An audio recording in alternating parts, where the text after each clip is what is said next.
ಇವತ್ತಿಗೂ ಮತದಾರ ಇನ್ನೂ ಜಾಗೃತರಾಗಿದೆ, ನಮ್ಗೆ ಸಂಪೂರ್ಣ ಮಾಹಿತಿ ದೊರೆತಿದೆ ಅನ್ನೋದು ಸ್ಪಷ್ಟವಾಗ್ತಾಯಿಲ್ಲ. ಯಾಕಂದರೆ ತುಂಬ ಗೊಂದಲಗಳಿದ್ದಾವೆ. ಇದಕ್ಕೆ ಮುಖ್ಯ ಕಾರಣ ಚುನಾವಣಾ ಆಯೋಗ ಅಂತ ಅನ್ಸುತ್ತೆ. ನಿಮಗೆ ಹೇಗೆ? ಅಲ್ಲ, ವಿತೌಟ್ ಎನಿ ಡೌಟ್ ಇದಕ್ಕೆ ಮುಖ್ಯ ಕಾರಣ ಚುನಾವಣಾ ಆಯೋಗನೇ. ಕೇಂದ್ರ ಚುನಾವಣಾ ಆಯೋಗ ಏನಿದೆ, SIRನ ಏನು ಡಿಸೈನ್ ಮಾಡಿದೆಯಲ್ಲ, ಬೈ ಡಿಸೈನ್ ವೋಟರ್ಸ್ ಹೆಸರು ಡಿಲೀಟ್ ಆಗಬೇಕು, ಆ ರೀತಿ ಮಾಡಿದೆ. ಯಾರು ಚುನಾವಣಾ ಆಯೋಗವನ್ನು ಸಮರ್ಥಿಸ್ಕೊಳ್ತಾರೆ ಅವ್ರ ಪ್ರಕಾರ ಆದರೂ ಏನು ವಾದ ಇದೆ PDF ಫಾರ್ಮೆಟ್ ಕೊಡಲಿಕ್ಕೆ? ಇಲ್ಲ, ಅವ್ರ ಹತ್ರ ಏನು ವಾದನೇ ಇಲ್ಲ. ಮೆಷಿನರಿ ಡಬಲ್ ಕೊಟ್ಟರೆ ಜನಕ್ಕೆ ಈಸಿಯಾಗಿ ಸಿಗಾಕ್ಕೊಳ್ತೀವಿ ಅನ್ನೋ ಕಾರಣಕ್ಕೆ ಇವರು ಕೊಡ್ತಾ ಇಲ್ಲ. ಯಾಕೆ ಜನಕ್ಕೆ ಎಮ್ಯುನರೇಷನ್ ಫಾರ್ಮ್ ತುಂಬಬೇಕಾದ್ರೆ ಕಷ್ಟಗಳಾಗ್ತಾ ಇದೆ? ಎಮ್ಯುನರೇಷನ್ ಫಾರ್ಮು ಅವ್ರಿಗೆ ತಲುಪಬೇಕಾದ್ರೆ ಯಾಕೆ ಕಷ್ಟ? ಇಲ್ಲಿಯ ತನಕ ಎಲೆಕ್ಷನ್ ಕಮಿಷನ್ ಅಧಿಕೃತವಾಗಿ ಎನ್ಯುಮರೇಷನ್ ಫಾರ್ಮ್ನ ತುಂಬುವುದು ಹೇಗೆ ಅಂತ ಹೇಳಿ, ಭಾರತೀಯ ಜನತಾ ಪಕ್ಷ ಅದು ರಾಷ್ಟ್ರೀಯ ಪಕ್ಷ, ಅದಕ್ಕೆ ಅದರ ಜವಾಬ್ದಾರಿ ಇದೆ, ಕೇಂದ್ರದಲ್ಲಿ ಅಧಿಕಾರ ನಡೆಸ್ತಾ ಇದೆ. ಆ ಪಕ್ಷದ ಮುಖಂಡರು ಚುನಾವಣಾ ಆಯೋಗಕ್ಕೆ ಮತ್ತೆ ಮತ್ತೆ ಕಂಪ್ಲೇಂಟ್ ಕೊಡ್ತಾ ಇದ್ದಾರೆ, ಪರ್ಮನೆಂಟ್ ರೆಸಿಡೆನ್ಷಿಯಲ್ ಸರ್ಟಿಫಿಕೇಟನ್ನು ಅಮಾನ್ಯ ಮಾಡಿ ಅಂತ ಹೇಳ್ತಾ ಇದ್ದಾರೆ. ಏನು ತಪ್ಪಿದೆ ಅದರಲ್ಲಿ? ನಮ್ಮ ರಾಜ್ಯದ ಜನ ತಮ್ಮ ಓಟನ್ನು ಉಳಿಸ್ಕೊಳ್ಳೋಕ್ಕೆ ಕಷ್ಟಪಟ್ಟು ಒಂದು PRC ಅಪ್ಲೈ ಮಾಡಿ ತಗೊಳ್ಳೋಕ್ಕೆ ಒಂದು ಸ್ವಲ್ಪ ಸರಳಗೊಳಿಸಿದ್ರೆ ಅದನ್ನ ಅದಕ್ಕೂ ಕಲ್ಲಾಗ್ತಾ ಇದ್ದಾರಲ್ಲ ಇವರು ನಿಜವಾದ ಜನರ ವಿರುದ್ಧ ಇರುವಂಥವ್ರು ಈ ರೀತಿ ಮಾಡ್ತಾ ಇದ್ದಾರೆ. ಶೋಭಾ ಕರಂದ್ಲಾಜೆ ಅವರು ಮಾಡಿರೋದು ಅಕ್ಷಮ್ಯ.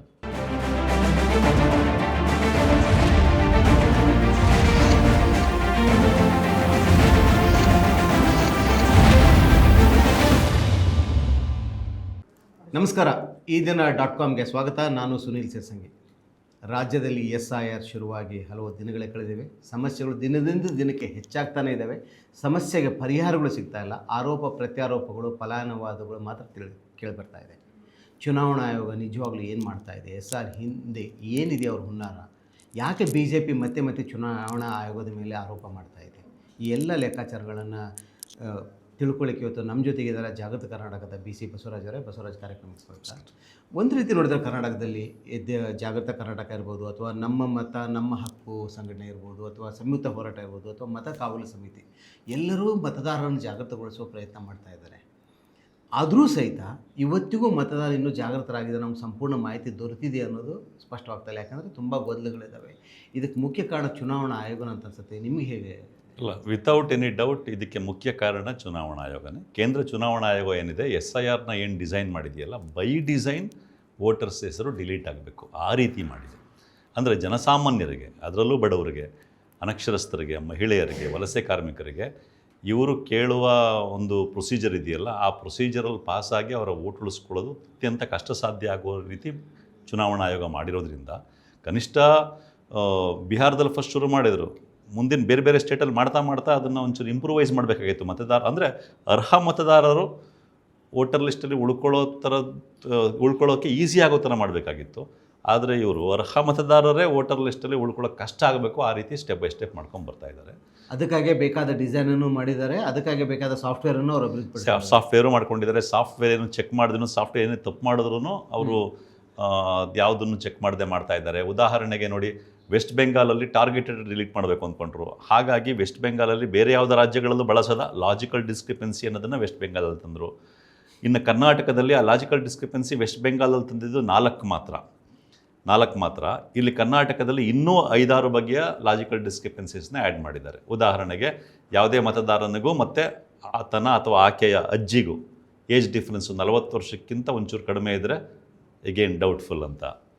ಯಾವುದೇ ಇಬ್ಬರು ಮಕ್ಕಳ ನಡುವಿನ ಅಣ್ಣ ತಮ್ಮನ ಅಥವಾ ಅಣ್ಣ ತಂಗಿ, ಅಕ್ಕ ತಮ್ಮ ಏನೇ ಇರಲಿ, ಅವರಿಬ್ಬರು ನಡುವಿನ ಏಜ್ ಡಿಫ್ರೆನ್ಸು 9 ತಿಂಗಳಿಗಿಂತ ಕಡಿಮೆ ಇದ್ದರೆ ಅದು ಡೌಟ್ಫುಲ್ ಅಂತ.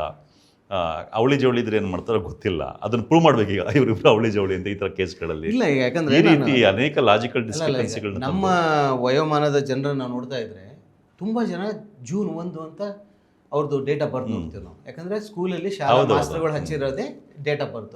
ಯಾರಿಗೂ ಡೇಟ್ ಆಫ್ ಬರ್ತ್ ಗೊತ್ತಿಲ್ಲ. ಬಾಳಿನ ವಯಸ್ಸಲ್ಲ, 40-50 ಏಜ್ ನಡುವಿರೋರು ಎಲ್ಲರದ್ದು ಪರಿಸ್ಥಿತಿ ಇದ್ದಿದ್ದೆ. ಅದರಲ್ಲಿ ಅವ್ರವ್ರ ಬ್ರದರ್ ಮತ್ತು ಸಹೋದರಿಯರು ಏಜ್ಗಳು ಡಿಫ್ರೆನ್ಸ್ ನೋಡ್ತಾ ಇದ್ದಾಗೂ ಎಷ್ಟೋ ಸಲ ನಾವು ಜೋಕ್ ಮಾಡ್ತಾ ಇದ್ವಿ, ಏನ್ಲೇ ಹೇಗಾಗಿದೆ ನಿಮ್ಮ ಮನೆಯಲ್ಲಿ ಈಗಿದು, ಅಣ್ಣ ಇಷ್ಟ ಏಜು ತಮ್ಮ ಇಷ್ಟ ಏಜ್ ಅಂತ. ಅಂದರೆ ಪಾಲಕರಿಗೆ ಗೊತ್ತೇ ಇರ್ತಿರ್ಲಿಲ್ಲ, ಟೀಚರ್ ಹಚ್ಬಿಟ್ಟಿರೋದು.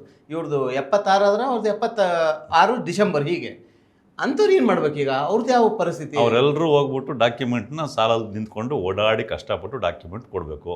ಆ ಡಾಕ್ಯುಮೆಂಟ್ ಕೊಟ್ಟಾಗಲೂ ಕೂಡ ಇದು ಹೆಂಗೆ ಅನ್ನೋ ಪ್ರಶ್ನೆ ಬರುತ್ತೆ. ಅದಕ್ಕೆ ಉತ್ತರ ಕೊಡೋಕ್ಕಾಗಲ್ಲ, ಈ ರೀತಿ ಇದೆ. ಈಗ ಉದಾಹರಣೆಗೆ, ಈಗ ತಲೆಮಾರುಗಳಿಂದ ಇದೇ ದೇಶದಲ್ಲಿ ಹುಟ್ಟಿ ಇದೇ ದೇಶದಲ್ಲಿ ಬೆಳೆದು ಹಲವಾರು ದಾಖಲೆಗಳನ್ನು ಹೊಂದಿ, ಈ ದಾಖಲೆಯಲ್ಲಿ ಒಂದು ಹುಟ್ಟಿದ ದಿನಾಂಕ ಬದಲಾವಣೆ ಆದರೆ ಅವನು ಮತದಾನದ ಹಕ್ಕನ್ನು ಕಳ್ಕೊಡ್ತಾನೆ. ಈಗ ಲಾಜಿಕಲ್ ಡಿಸ್ಕ್ರಿಪೆನ್ಸಿ ಅಂತ ವೆಸ್ಟ್ ಬೆಂಗಾಲ್ ವಿಷಯ, ಅದಕ್ಕೂ ಕೆಲವರು ಹೇಳ್ತಾರೆ ಲಾಜಿಕಲ್ ಡಿಸ್ಕ್ರಿಪೆನ್ಸಿ ವೆಸ್ಟ್ ಬೆಂಗಾಲ್ ತಂದಿದ್ದು ಅಲ್ಲಿ ಬಾಂಗ್ಲಾದೇಶಿಯರು ಜಾಸ್ತಿ ಇದ್ದಾರೆ ಅಂತ. ಬಿಹಾರದಲ್ಲಿ ಬಾಂಗ್ಲಾದೇಶಿಯರು ಅಷ್ಟು ಜನ ಇದ್ದಾರೆ, ಇಷ್ಟು ಜನ ಇದ್ದಾರೆ, ನಾವೆಲ್ಲ ಅವ್ರು ವರ್ಗಾಕಕ್ಕೆ ಮಾಡಿದ್ದೀವಿ ಅಂತ ಹಿಂಗೆಲ್ಲ ಹೇಳಿದರು. ಈಗ ಈ ವಿಷಯಗಳು ಹೇಳಿದಾಗ ಈ ಡಿಸೈನಿಂಗ್ ಇದೆ ಅಂತ ಹೇಳಿದಾಗ ಇವರೆಲ್ಲ ಕೆಲವರು ಏನು ಮಾಡ್ತಾಯಿದ್ದಾರೆ, ಅದೆಲ್ಲ ಬಾಂಗ್ಲಾದೇಶಿಯರನ್ನ ವರ್ಗ ಹಾಕಿರಿ ಅಕ್ರಮ ವಲಸೆಗಾರನ. ಆಯ್ತು, ಇದನ್ನೆಲ್ಲ ಬಿಟ್ಬಿಡೋಣ. Very simple. ಈ ರೀತಿ SIR ಮಾಡೋಕ್ಕೆ ಶುರು ಮಾಡಿ 1 ವರ್ಷ ಆಯ್ತಲ್ವಾ, ಕನಿಷ್ಠ ತನ್ನ ವೆಬ್ಸೈಟಲ್ಲಿ ಏನು ಮತದಾರರ ಡೀಟೇಲ್ಸ್ ಇದೆಯೋ ಅದನ್ನಾದರೂ ಸರಿಯಾದ ಡೀಟೇಲ್ಸ್ಗಳನ್ನ ಸರಿಯಾಗಿ ಪ್ರೆಸೆಂಟ್ ಮಾಡ್ತಾ ಇಲ್ಲ ಎಲೆಕ್ಷನ್ ಕಮಿಷನ್ನು ಅಂತಂದರೆ ಅದನ್ನಾರು ಮಾಡಬೇಕಾಗಿತ್ತಲ್ವ. ಅದನ್ನೂ ಸರಿಯಾಗಿ ಮಾಡ್ತಾ ಇಲ್ಲ ಅಂತಂದರೆ ಇವತ್ತು ಇಷ್ಟು ಟೆಕ್ನಾಲಜಿ ಮುಂದುವರ್ತಿರ್ತಕ್ಕಂಥ ಕಾಲದಲ್ಲಿ ಅದನ್ನೂ ಇವ್ರು ಸರಿಯಾಗಿ ಮಾಡ್ತಾ ಇಲ್ಲ ಅಂದರೆ ಇವ್ರ ಉದ್ದೇಶ ಏನು? ಟೆಕ್ನಾಲಜಿ ಬಳಸ್ಕೊಂಡು ಅಂದರೆ ನಾನು ಎಕ್ಸಾಂಪಲ್ ಕೊಡ್ತೀನಿ ಉದಾಹರಣೆಗೆ. ಈಗ ನೋಡಿ, ಮಾಗಡಿ ತಾಲೂಕಲ್ಲಿ ಮಾಗಡಿ ಕಾನ್ಸ್ಟಿಟ್ಯೂನ್ಸಿನಲ್ಲಿ ಹಲಸನಬೆಲೆ ಅಂತ ಒಂದು ಊರಿದೆ. ಅದನ್ನು ಇವರು ಇಂಗ್ಲೀಷಿಗೆ ಟ್ರಾನ್ಸ್ಲೇಟ್ ಮಾಡುವಾಗ ಹಲಸನಬೆಲೆ ಅಂತ ಮಾಡಿಲ್ಲ, ಜಾಕ್ ಫ್ರೂಟ್ ಪ್ರೈಸ್ ಅಂತ ಮಾಡಿದ್ದಾರೆ. ಅಂದರೆ ಉದಾಹರಣೆಗೆ ನಿಮ್ಮ ಓಟು ಹಲಸನಬೆಲೆ ಬೂತಲ್ಲಿದೆ ನಿಮಗೆ ಗೊತ್ತು, 2002ರಲ್ಲಿ ನಿಮ್ಮ ಓಟು ಹಲಸನಬೆಲೆ ಬೂತಲ್ಲಿತ್ತು ಅಂತ ಗೊತ್ತು ನಿಮಗೆ. ನೀವು ಹಲಸನಬೆಲೆ ಅಂತ ಹಾಕಿ ಹುಡುಕ್ತೀರಾ ಬೂತ್ ಹೆಸರನ್ನ, ಸಿಗೋದೇ ಇಲ್ಲ. ಏನು ಮಾಡಿದ್ರು? ನಿಮ್ಮ ತಪ್ಪಿಂದ ಅಲ್ಲ, ಯಾರು ತಪ್ಪಿಂದ? ಚುನಾವಣಾ ಎಲೆಕ್ಷನ್ ಇವತ್ತು ಕನ್ನಡದಿಂದ ಇಂಗ್ಲೀಷ್ಗೆ, ಇಂಗ್ಲೀಷಿಂದ ಕನ್ನಡಕ್ಕೆ ತಪ್ಪಾಗಿ ಮಾಡದೇ ಇರೋಷ್ಟು ಎಷ್ಟೇ ಕಷ್ಟ ಹೋದಾದರೂ ಊರು ಹೆಸರುಗಳನ್ನು ವ್ಯಕ್ತಿ ಹೆಸರುಗಳನ್ನು ಇಷ್ಟನ್ನು ಹಿಂಗೆ ಮಾಡ್ತಾರೆ, ಟ್ರಾನ್ಸ್ಲೇಟ್ ಮಾಡಬೇಕು. ಅದೇ ಆನಂದ ಅಂದ್ರೆ ಹ್ಯಾಪಿ ಅಂತ ಹಾಕ್ತಾರೆ ಇವರು. ಹೌದು, ಹಿಂಗೆ ಹಾಕಿದ್ದಾರೆ. ಉದಾಹರಣೆಗೆ ಮೊಸಳೆ ಅಂತ ಇನ್ನೊಂದು ಊರು ಹಾಸನ ಜಿಲ್ಲೆ ಕ್ರೊಕೊಡೈಲ್ ಅಂತ ಮಾಡಿದ್ದಾರೆ. ಇನ್ನೊಂದಾದ ಊರ ಹೆಸರು ಮುರಾ ಅಂತ, ಅದನ್ನ ಟ್ರೀ ಅಂತ ಮಾಡಿದ್ದಾರೆ. ಸಕ್ಕರೆ ಗೊಲ್ಲಳ್ಳಿ ಅನ್ನೋ ಹೆಸರು ಶುಗರ್ ಗೊಲ್ಲಳ್ಳಿ ಅಂತ ಮಾಡಿದ್ದಾರೆ. ಅಂದ್ರೆ ನಿಮ್ಮ ಮತ ಸಕ್ಕರೆ ಗೊಲ್ಲಳ್ಳಿ ಬೂತಲ್ಲಿತ್ತು ಅಂತ ನಿಮಗೆ ಗೊತ್ತು, ಹುಡುಕ್ತೀರಾ, ನಾನೇ ಹುಡುಕೋಣ ಅಂತ ಹೇಳ್ಬಿಟ್ಟು ಹುಡುಕ್ತೀರಾ. ನೀವೇನಂತ ಹಾಕಿ ಹುಡುಕ್ತೀರಾ? ಸಕ್ಕರೆ ಗೊಲ್ಲಳ್ಳಿ ಅಂತ ಹಾಕಿ ಹುಡುಕ್ತೀರಾ, ಅಲ್ಲಿ ಸಕ್ಕರೆ ಗೊಲ್ಲಳ್ಳಿ ಇಲ್ಲ. ಸೊ ಈ ರೀತಿ ಮಾಡಿದೆ. ಮತ್ತು ಅನೇಕ ಬೂತ್ಗಳ ಲಿಸ್ಟ್ಗಳನ್ನೇ ಅಪ್ಲೋಡ್ ಮಾಡಿಲ್ಲ. ಈಗ ವರ್ತೂರು ತಾಲೂಕಲ್ಲಿ ವರ್ತೂರು ಹೋಬಳಿ ಸುತ್ತಮುತ್ತ ಸುಮಾರು ಬೂತ್ಗಳನ್ನೇ ಅಪ್ಲೋಡ್ ಮಾಡಿಲ್ಲ. ಇದು ಯಾರು ತಪ್ಪು? ಇದು ಇವತ್ತಿನ ಟೆಕ್ನಾಲಜಿ ಮುಂದುವರ್ತಿರ್ತಕ್ಕಂಥ ಇಂಥ ಸಮಯದಲ್ಲಿ ಈ ಥರದ ಮಿಸ್ಟೇಕ್ಸ್ ಆಗಲೇಬಾರ್ದು. ಈ ಥರ ಮಿಸ್ಟೇಕ್ಸ್ ಆಗದಾಗ ನೋಡ್ಕೊಳ್ಳೋದು ತುಂಬ ಈಸಿ. ಹಂಗಿದ್ರೂ ಈ ರೀತಿ ಬೇಕಾಬಿಟ್ಟಿ ಮಾಡಿದ್ರೆ ಉದ್ದೇಶ ಏನು? ಜನಕ್ಕೆ ಸಿಗಬಾರ್ದು. ಅಲ್ಲ, ಒಂದು ಹಂತಕ್ಕೆ ಬಿಟ್ಟು ಜನಕ್ಕೆ ಅವ್ರು ಓಟ್ ಚುನಾವಣಾ ಆಯೋಗ ಒಳ್ಳೆ ಉದ್ದೇಶದಿಂದ SIR ಮಾಡಿದೆ ಅಂತ ಒಂದು ಕ್ಷಣಕ್ಕೆ ನಂಬೋಣ ನಾವು. ಆದರೆ ಇಡೀ ಮತದಾರರು ಒಂದು ಹಕ್ಕಿರುತ್ತೆ, ತಮ್ಮ ಮತವನ್ನು ನೋಡ್ಕೊಳ್ಳುವ ಜವಾಬ್ದಾರಿ ಅವ್ರಿಗಿರುತ್ತೆ, ಅದು ನೋಡ್ಕೋಬೋದಾದ ಹಕ್ಕು ಅವ್ರಿಗಿರುತ್ತೆ. ಆದರೆ ರೀಡೇಬಲ್ ಫಾರ್ಮೆಟಲ್ಲಿ ಕೊಡಲಾರ್ದೆ PDF ಫಾರ್ಮೆಟಲ್ಲಿ ಕೊಡ್ಲಿಕ್ಕೆ ಏನು ಕಾರಣ ಅಂತೀರಿ? ಯಾರು ಚುನಾವಣಾ ಆಯೋಗವನ್ನು ಸಮರ್ಥಿಸ್ಕೊಳ್ತಾರೆ ಅವ್ರ ಪ್ರಕಾರ ಆದರೂ ಏನು ವಾದ ಇದೆ PDF ಫಾರ್ಮೆಟ್ ಕೊಡಲಿಕ್ಕೆ? ಇಲ್ಲ, ಅವ್ರ ಹತ್ರ ಏನು ವಾದನೇ ಇಲ್ಲ.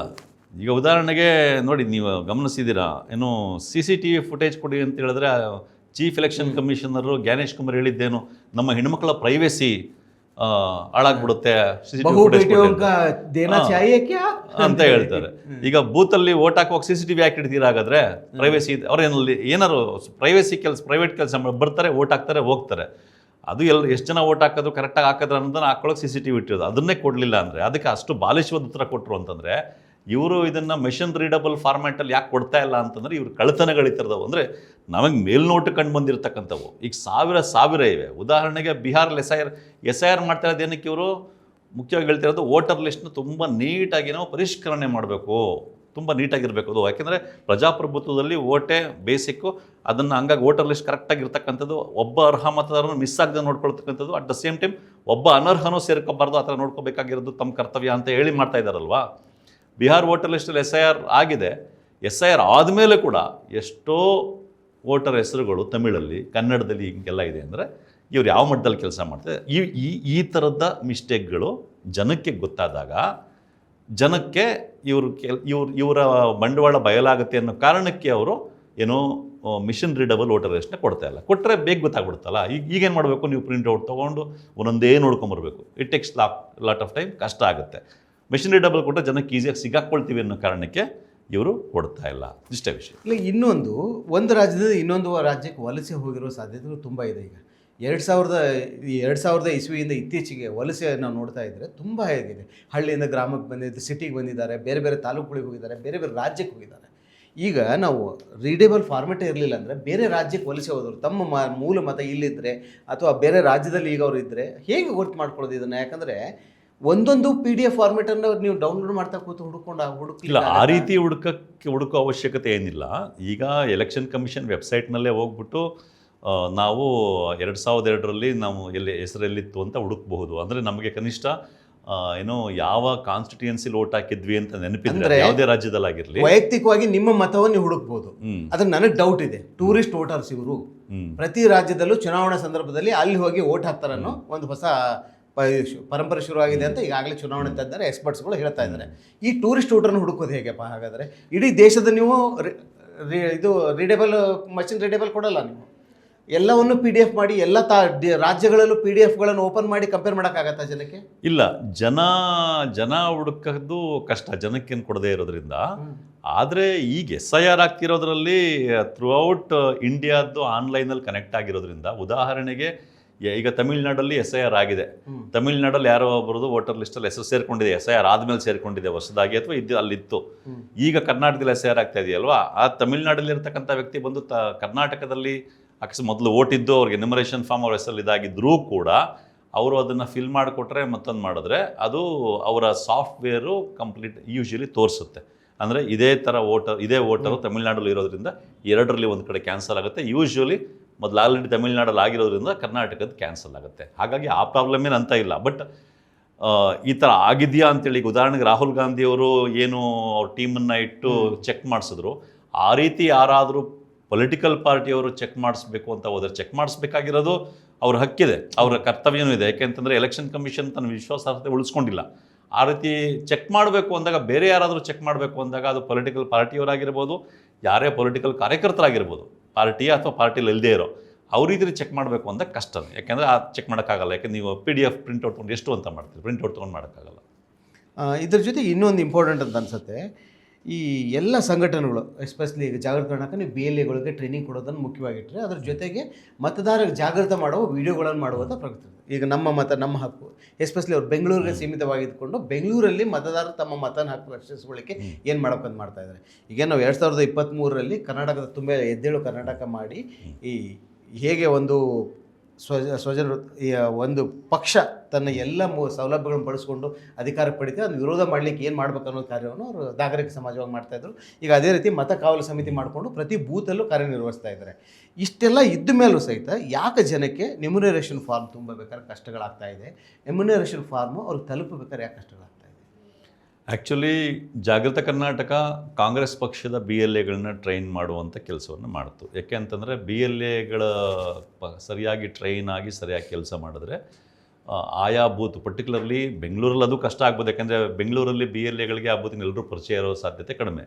ಬಟ್ ನೀವು ತಾಲೂಕು ಹೆಡ್ ಕ್ವಾರ್ಟ್ರು, ಹೋಬಳಿ ಹೆಡ್ ಕ್ವಾರ್ಟ್ರು, ಹಳ್ಳಿಗಳಿಗೆ ಹೋದರೆ ಆಲ್ಮೋಸ್ಟ್ ಪರಿಚಯ ಇರ್ತಾರೆ. ಹಾಗಿರೋದ್ರಿಂದ BLAಗಳು ಸರಿಯಾಗಿ ಟ್ರೈನ್ ಆದರೆ, ಸರಿಯಾಗಿ ಕೆಲಸ ಮಾಡಿದ್ರೆ ಅದು ಸಾಧ್ಯ ಆಗುತ್ತೆ, ಮತ ಉಳಿಸೋಕ್ಕೆ ಸಹಾಯ ಆಗುತ್ತೆ ಅಂತ. ಜೊತೆಗೆ ಎಲೆಕ್ಷನ್ ಕಮಿಷನ್ ಕೂಡ ತನ್ನ ನೋಟಿಫಿಕೇಷನಲ್ಲಿ ಕ್ಲಿಯರಾಗಿ BLAಗಳಿಗೆ ರೋಲ್ ಕೊಟ್ಟಿದೆ. ಅಂದರೆ BLOಗಳು BLAಗಳ ಜೊತೆ ಮೀಟಿಂಗ್ ಮಾಡಬೇಕು, ಅವ್ರಿಗೆ ಒಂದು ಬ್ರೀಫ್ ಮಾಡಬೇಕು. ಅದಾದಮೇಲೆ ಪ್ರತಿದಿನ BLAಗಳು ತಾವೇ 50 ಎನ್ಯುಮರೇಷನ್ ಫಾರ್ಮ್ನ ಮತದಾರರ ಹತ್ರ ಚೆಕ್ ಮಾಡಿ ಎನ್ಶ್ಯೂರ್ ಮಾಡಿ ಸರಿಯಾಗಿದೆ ಅಂತೇಳಿ ಫಿಲ್ ಮಾಡಿದ್ದಾರೆ ಅಂತ ತಾವೇ 50 ಎನ್ಯುಮರೇಷನ್ ಫಾರ್ಮ್ನ ಕಲೆಕ್ಟ್ ಮಾಡ್ಕೊಂಡು BLO ಕೊಡ್ಬೋದು.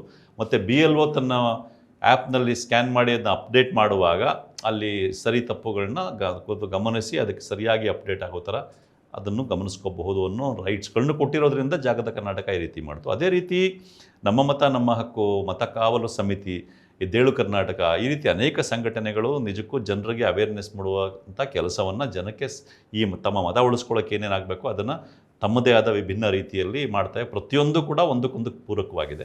ಮತ್ತು ಪ್ರತಿಯೊಂದು ಅತ್ಯಂತ ಮಹತ್ವದ ಕೆಲಸ ಮಾಡ್ತಾ ಇರ್ತಕ್ಕಂಥದ್ದು. ಈ ಸಾಮಾಜಿಕ ಹೋರಾಟಗಳಲ್ಲೇ ಇದು ಮಹತ್ವದ ಕೆಲಸ ಅಂತ ಹೇಳಬೇಕು. ಯಾಕೆಂದರೆ ಪ್ರಜಾಪ್ರಭುತ್ವದ ಮೂಲಭೂತ ಇದು ಮತ ಹಾಕುವ ಹಕ್ಕು. ಇಷ್ಟೆಲ್ಲ ಆಗಿಯೂ ಕೂಡ ಯಾಕೆ ಮತದಾರರಲ್ಲಿ ಗೊಂದಲ ಇದೆ? ಮೊದಲನೇದಾಗಿ ನಮ್ಮಲ್ಲಿ ಇವತ್ತು 50% ಹೆಚ್ಚಿನ ಜನ ಹಳ್ಳಿಗಳಲ್ಲಿದ್ದಾರೆ. ಅವ್ರಿಗಿದ್ರದ್ದು ಅರಿವು ಅಷ್ಟು ಈಸಿಯಾಗಿರಲ್ಲ. ನಂಬರ್ 1. ನಂಬರ್ 2, ಇದಕ್ಕೂ ಮೂಲ ಕಾರಣ ಏನು ಅಂತಂದರೆ, ಮತದಾರರಿಗೆ ಇವತ್ತಿಗೂ ಗೊಂದಲ ಇರೋದಕ್ಕೆ ಮೂಲ ಕಾರಣ ಎಲೆಕ್ಷನ್ ಕಮಿಷನ್. ಈಗ ನೋಡಿ, ಬಿಹಾರಲ್ಲಿ ಫಸ್ಟ್ SIR ಮಾಡಿದ್ದು 1 ವರ್ಷ ಆಯಿತು. ಇಲ್ಲಿಯ ತನಕ 13 ರಾಜ್ಯ ಮತ್ತು ಕೇಂದ್ರಾಡಳಿತ ಪ್ರದೇಶಗಳಲ್ಲಿ SIR ಮಾಡಿದ್ದಾರೆ. ಹೌದಾ? ಈಗ ಇನ್ನು 16ರಲ್ಲಿ ಶುರು ಮಾಡಿದ್ದಾರೆ, ಕರ್ನಾಟಕದಲ್ಲಿ ಶುರು ಮಾಡಿದ್ದಾರೆ. ಇಲ್ಲಿಯ ತನಕ ಇಡೀ ಪ್ರೋಸೆಸ್ನಲ್ಲಿ ಬೇಸಿಕ್ ಥಿಂಗ್ ಏನು? ಪ್ರತಿಯೊಬ್ಬ ಮತದಾರನ ಯಾರ್ಯಾರ ಹೆಸರು ಮತದಾನ ಪಟ್ಟಿಲಿ ಇದೆಯೋ ಲೇಟೆಸ್ಟಲ್ಲಿ ಅವ್ರಿಗೆ ಎನ್ಯುಮರೇಷನ್ ಫಾರ್ಮ್ ಬರುತ್ತೆ. ಎನ್ಯುಮರೇಷನ್ ಫಾರ್ಮ್ ತುಂಬ ಕೊಡಲಿಲ್ಲ ಅಂತಂದರೆ ಅವ್ರ ಹೆಸರು ವೋಟರ್ ಲಿಸ್ಟಿಗೆ ಬರೋಲ್ಲ. ನೀವು ಎಷ್ಟೇ ವರ್ಷ ವೋಟ್ ಹಾಕಿರಿ ಅವ್ರ ವೋಟರ್ ಲಿಸ್ಟಿಗೆ ಬರೋಲ್ಲ ಎನ್ಯುಮರೇಷನ್ ಫಾರ್ಮ್ ತುಂಬ ಕೊಡಲಿಲ್ಲ ಅಂತಂದರೆ. ಹೀಗಿದ್ದಾಗ ಎಲೆಕ್ಷನ್ ಕಮಿಷನ್ ಮಾಡಬೇಕಾಗಿದ್ದ ಅತ್ಯಂತ ಮೂಲಭೂತವಾದ ಕೆಲಸ ಏನು? ಎನ್ಯುಮರೇಷನ್ ಫಾರ್ಮನ್ನು ತುಂಬುವುದು ಹೇಗೆ ಅಂತ ಅಧಿಕೃತವಾಗಿ ಸರಳವಾಗಿ ಜನಕ್ಕೆ ಎಲೆಕ್ಷನ್ ಕಮಿಷನಿಂದ ಅಧಿಕೃತವಾಗಿ ಹೇಳಬೇಕಾಗಿತ್ತಲ್ವ. ಒಂದು ವಿಡಿಯೋ ಮೂಲಕನೋ, ಒಂದು ಪ್ರಾತ್ಯಕ್ಷಿಕೆ ಮೂಲಕನೋ, ಅಥವಾ ಈ ಸ್ಟೆಪ್ ಬೈ ಸ್ಟೆಪ್ ಪ್ರಿಂಟ್ ಫಾರ್ಮ್ಯಾಟಲ್ಲ ಏನು ಹೇಳಬೇಕಾಗಿತ್ತಲ್ವ. ಇಲ್ಲಿಯ ತನಕ ಎಲೆಕ್ಷನ್ ಕಮಿಷನ್ನು ಅಧಿಕೃತವಾಗಿ ಎನ್ಯುಮರೇಷನ್ ಫಾರ್ಮ್ನ ತುಂಬುವುದು ಹೇಗೆ ಅಂತ ಹೇಳಿಲ್ಲ. ಮೇಲ್ನೋಟಕ್ಕೆ ಲೆಫ್ಟ್ ಸೈಡಲ್ಲಿ ಹೆಡಿಂಗ್ ಹಾಕಿದೆ ಬಿಟ್ಟರೆ, ಈ ಪರ್ಟಿಕ್ಯುಲರ್ಸ್ನ ತುಂಬಬೇಕು ಅಂತ ಹೇಳಿದೆ ಬಿಟ್ಟರೆ ಹೇಗೆ ತುಂಬಬೇಕು ಅಂತ ಇಲ್ಲಿ ತನಕ ಹೇಳಿಲ್ಲ. ಹಾಗಾಗಿಯೇ ಪರ್ಟಿಕ್ಯುಲರ್ಲಿ ಸಂಬಂಧ ಅನ್ನೋ ಇದರಲ್ಲಿ ಅದ್ರ BLOಗಳಿಗೂ ಆ ಟ್ರೈನಿಂಗ್ ಕೊಟ್ಟಿಲ್ಲ ಅವರು. ಅದನ್ನು BLOಗಳಿಗೂ ಏನಾಗಿದೆ ಅಂತಂದರೆ ಒಂದೊಂದು ಕಡೆ ಒಂದೊಂದು ಥರ. ಕೆಲವು BLOಗಳಿಗೆ ನೀವೇ ತುಂಬಬೇಕು ಅಂತ ಹೇಳಿದ್ದಾರೆ, ಇನ್ನು ಕೆಲವು BLOಗಳಿಗೆ ಅವ್ರು ತುಂಬಿಕೊಡ್ಬೇಕು ಅಂತ ಹೇಳಿದ್ದಾರೆ. ಮತ್ತು ನೀವೇ BLO ಕೆಲಸ ಬಿಟ್ಬಿಡಿ, ಈಗ ಜಾಗೃತ ಕರ್ನಾಟಕದಿಂದನೇ ಅನೇಕ ಬಾರಿ ಎಲೆಕ್ಷನ್ ಕಮಿಷನ್ ಆಫೀಸ್ಗೆ ಹೋಗಿ ಈ ಪ್ರಶ್ನೆಗಳನ್ನ ಕೇಳಲಾಗಿದೆ. ಅವ್ರಿಗೆ ಕನ್ಫ್ಯೂಷನ್ ಇದೆ. ಈ ಉದಾಹರಣೆಗೆ ಪ್ರೊಜಿನಿ ಮ್ಯಾಪಿಂಗ್ನಲ್ಲಿ ರೈಟ್ ಸೈಡ್ ಕಾಲಮಲ್ಲಿ 2002 ಇದರಲ್ಲಿ ತಮ್ಮ ತಂದೆದೋ ತಾಯಿದೋ ಯಾರೋ ತುಂಬ್ತೀವಲ್ಲ, ಅಲ್ಲಿ ಸಂಬಂಧ ಅನ್ನೋದ್ರಲ್ಲಿ ಏನು ತುಂಬಬೇಕು ಅಂತ ಇಲ್ಲಿಯ ತನಕ ಅವ್ರಿಗೇನೆ ಕ್ಲಾರಿಟಿ ಇಲ್ಲ. ಇಷ್ಟು ಬೇಸಿಕ್ ಕೆಲಸನೂ ಮಾಡದೇ ಇದ್ದಾಗ ಸಹಜವಾಗಿ BLOಗಳಿಗೆ ಕನ್ಫ್ಯೂಷನ್ ಆಗೇ ಆಗ್ತದೆ, DEOಗಳಿಗೆ ಕನ್ಫ್ಯೂಷನ್ ಆಗ್ತದೆ. ಹಿಂಗಿದ್ದಾಗ ಏಕೆಂದರೆ ಈ ಕರ್ನಾಟಕದ CEO ಅಣ್ಬುಕುಮಾರ್ ಅವರೂ ಕೂಡ ಕೆಲವು ಉತ್ತರಗಳನ್ನ ಕೊಡೋಕ್ಕಾಗಲ್ಲ. ಅವರು ಎಲೆಕ್ಷನ್ ಕಮಿಷನ್ ಅವ್ರಿಗೇನು ಕಳಿಸಿದೆಯೋ ಅದನ್ನು ಹೇಳ್ಬೋದು ಅಷ್ಟೇ ಹೊರತು ಅವ್ರಿಗೇನು ಕೊಡೋಕ್ಕಾಗಲ್ಲ. ಈ ಪರಿಸ್ಥಿತಿ ಇರೋದ್ರಿಂದ ನಾವು ನಮ್ಮಂಥ ಸಂಘಟನೆಗಳಿರ್ಬೋದು ಅಥವಾ ಬಿಡಿ ಬಿಡಿ ವ್ಯಕ್ತಿಗಳಿರ್ಬೋದು ಅಥವಾ ಒಂದು ಸರ್ಕಾರ ರಾಜಕೀಯ ಪಕ್ಷ ಇರ್ಬೋದು, ಎಷ್ಟೇ ಕೆಲಸ ಮಾಡಿದ್ರೂ ಕೂಡ ಮತದಾರರಿಗೆ ಒಂದು ಕನ್ಫ್ಯೂಷನ್ ಆಗೇ ಆಗುತ್ತೆ. ಈಗ ದೊಡ್ಡ ದೊಡ್ಡ ಆಫೀಸರ್ಗಳಿಗೆ ಕನ್ಫ್ಯೂಷನ್ ಆಗೋ ಥರ ಎಲೆಕ್ಷನ್ ಕಮಿಷನ್ ಮಾಡಿದೆ ಅಂದರೆ ಮತದಾರರಿಗೆ ಆಗಲ್ವಾ ಕನ್ಫ್ಯೂಷನ್ ಹೇಳಿ? ನಿಜ. ಬಟ್ ಇಲ್ಲಿ ಇನ್ನೊಂದು ಪ್ರಶ್ನೆ ಬರುತ್ತೆ, ಇಷ್ಟೆಲ್ಲ ಗೊಂದಲ ಮತ್ತು ಇಲ್ಲಿ ಇನ್ನೊಂದು ಪಾಯಿಂಟ್ ನಾನು ಆ್ಯಡ್ ಮಾಡಬೇಕು. ಎಲೆಕ್ಷನ್ ಕಮಿಷನ್ನು ಬೇಕು ಅಂತಲೇ ಈಗ ಮಾಡ್ತಾ ಇದೆಯಾ ಅನ್ನೋ, ಎಲೆಕ್ಷನ್ ಕಮಿಷನ್ನೇ ಮೇಜರ್ ಕಲ್ಪ್ರಿಟ್ ಅಂತ ಬಂತಲ್ವ, ಎನ್ಯುಮರೇಷನ್ ಫಾರ್ಮ್ ಇದು ಮಾಡಿಲ್ಲ. ಎಲೆಕ್ಷನ್ ಕಮಿಷನಿಗೆ ಗೊತ್ತಾಗಿದೆ ಏನಂತ, ಏನೋ ಅದೇ ಈಗ ಏನೋ ಆ ಥರ ಆನ್ಲೈನ್ನಲ್ಲಿ ಮೆಷಿನ್ ರೀಡಬಲ್ ಕೊಟ್ಟರೆ ತಾನು ಸಿಗಾಕೊಳ್ತೀನಿ ಅಂತ. ಅದೇ ರೀತಿ ಇನ್ನೊಂದು ಗೊತ್ತಾಗಿದೆ, ಏನೋ ತಾನು ಮಾಡ್ತಾ ಇರೋ ಪ್ರೋಸೆಸ್ಸಲ್ಲಿ ಎಂತೆಂಥವ್ರದ್ದು ಓಟ್ಗಳು ಬಿಟ್ಟೋಗ್ತವೆ ಅಂತ.